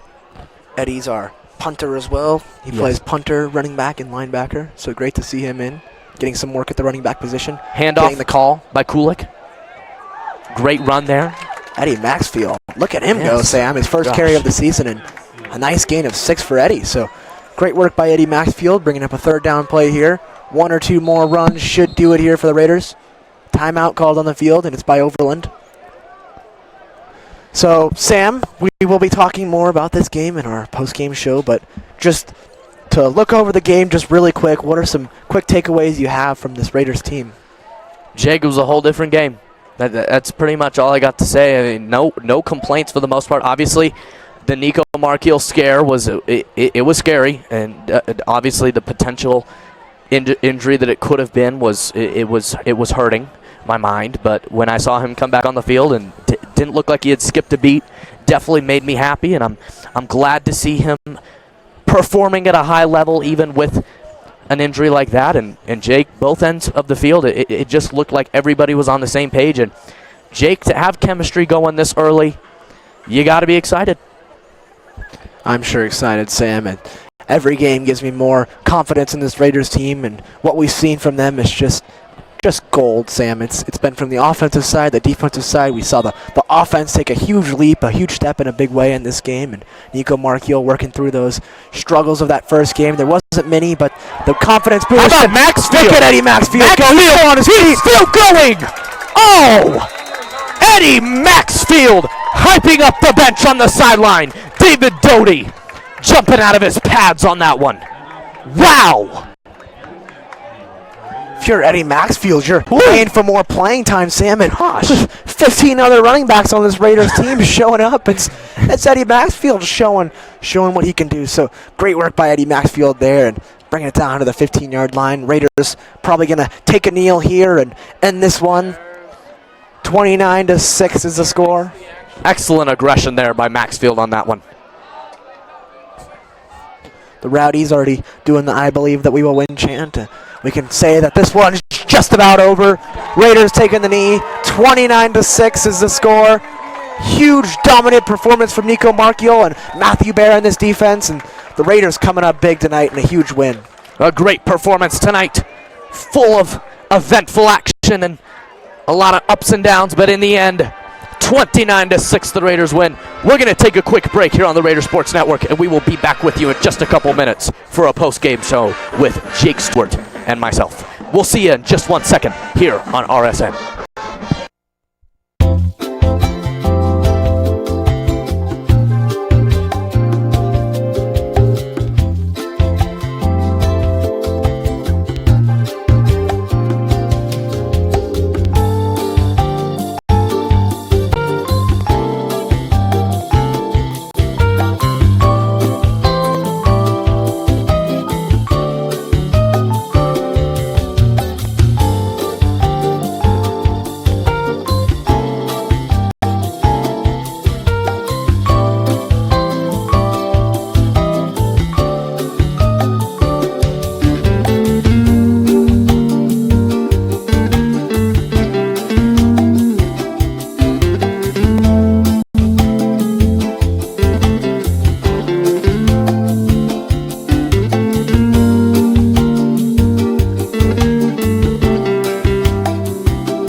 Welcome back to the Raider Sports Network. Sam Stern, Jake Stewart. We are so glad to be back with you tonight, Jake. I am so pumped by the way we have started this season off. A win against Pomona, a win against Overland.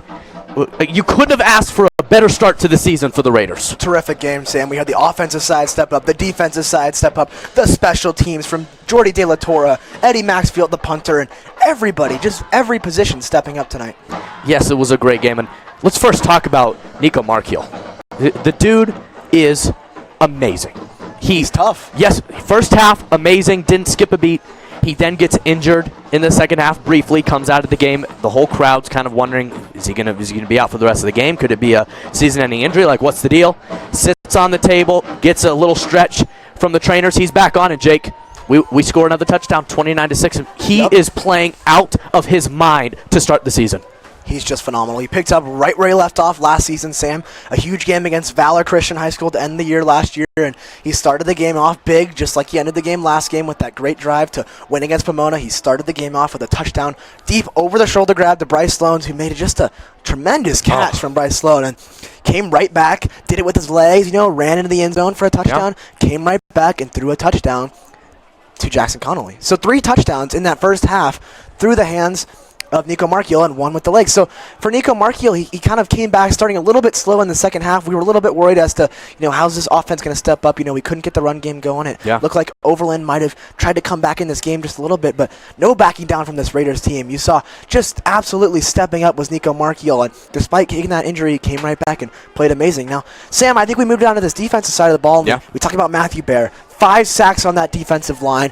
If you're Coach Hasselback, Harold Hasselback of this team, you got to be excited about him. You got to be excited. And as we were talking about before the postgame show, Matt Bear came alive. Came out tonight. of nowhere. Came out of nowhere. Did you think you were going to hear Matt Bear's name? No, I didn't, Sam. Not to be offensive. The Bear. But yeah, he was taking everybody's the Bear, lunches. Sam took their lunches. Gosh, took the Overland players' hearts. Yes. Come on, Matthew Crazy. Bear. Matthew Bear. Yes, he's you gotta amazing. Love it. You gotta love it. And then we gotta finish our game off with Michael Manugian getting some playing time. You love to see that. Yes. You love to see that. Players like Michael Manugian, players like Eddie Maxfield, who came up huge at the end. So we love to see that. We love to see those players getting some time. Being able to give those guys an opportunity, right? The senior Michael Manugian. I mean, love it. He's a fan favorite. He's a fan favorite. He's a fan favorite. He's our favorite, people. He's our favorite. He's our favorite. Gosh, we're so glad we could broadcast with you here at Stutler Bowl Stadium. It's a beautiful evening here tonight, Jake. It couldn't have asked for a better evening, and a beautiful broadcast room we have here. Wonderful people around us. Patrick Carlson, our producer, does an amazing job. Gosh, and then Kylie Pendleton doing photos for us. Angela Sirwa-Marfo covering the Francesca Belibi event tonight. Congratulations to her. We'll give her a shout-out, as we always do. Great alumni. Just so many great things going on to start off the year with RJ Media, and we're so glad we could enjoy it with you. We're pumped, Sam. Yes. We can't wait with this RJ Media program. Stepping up a new year. Yes. Some new leaders, including me and yourself, myself. Jack Fade's here. Patrick Carlson's here. We have all the crew here. So we're excited to get this football season going. We have our soccer season coming up as well. I know you're playing. He's got the jersey on right now. He's ready to go. I'll be calling Sam's games right here, making plays. So we're excited. We're excited to have all these fall sports with you on Raider Sports Network, followed by the spring season. It doesn't stop there. We have hockey. We have baseball. We just have everything for you. Don't forget about basketball. We're excited. Basketball. You know it. Sam loves it. I love it. You know we it. Can't wait. For Jack Fate, Kylie Pendleton, Angela Sirwa-Marfo, Patrick Carlson. I'm Jake Stewart. And my friend Jake Stewart. We'll see you later.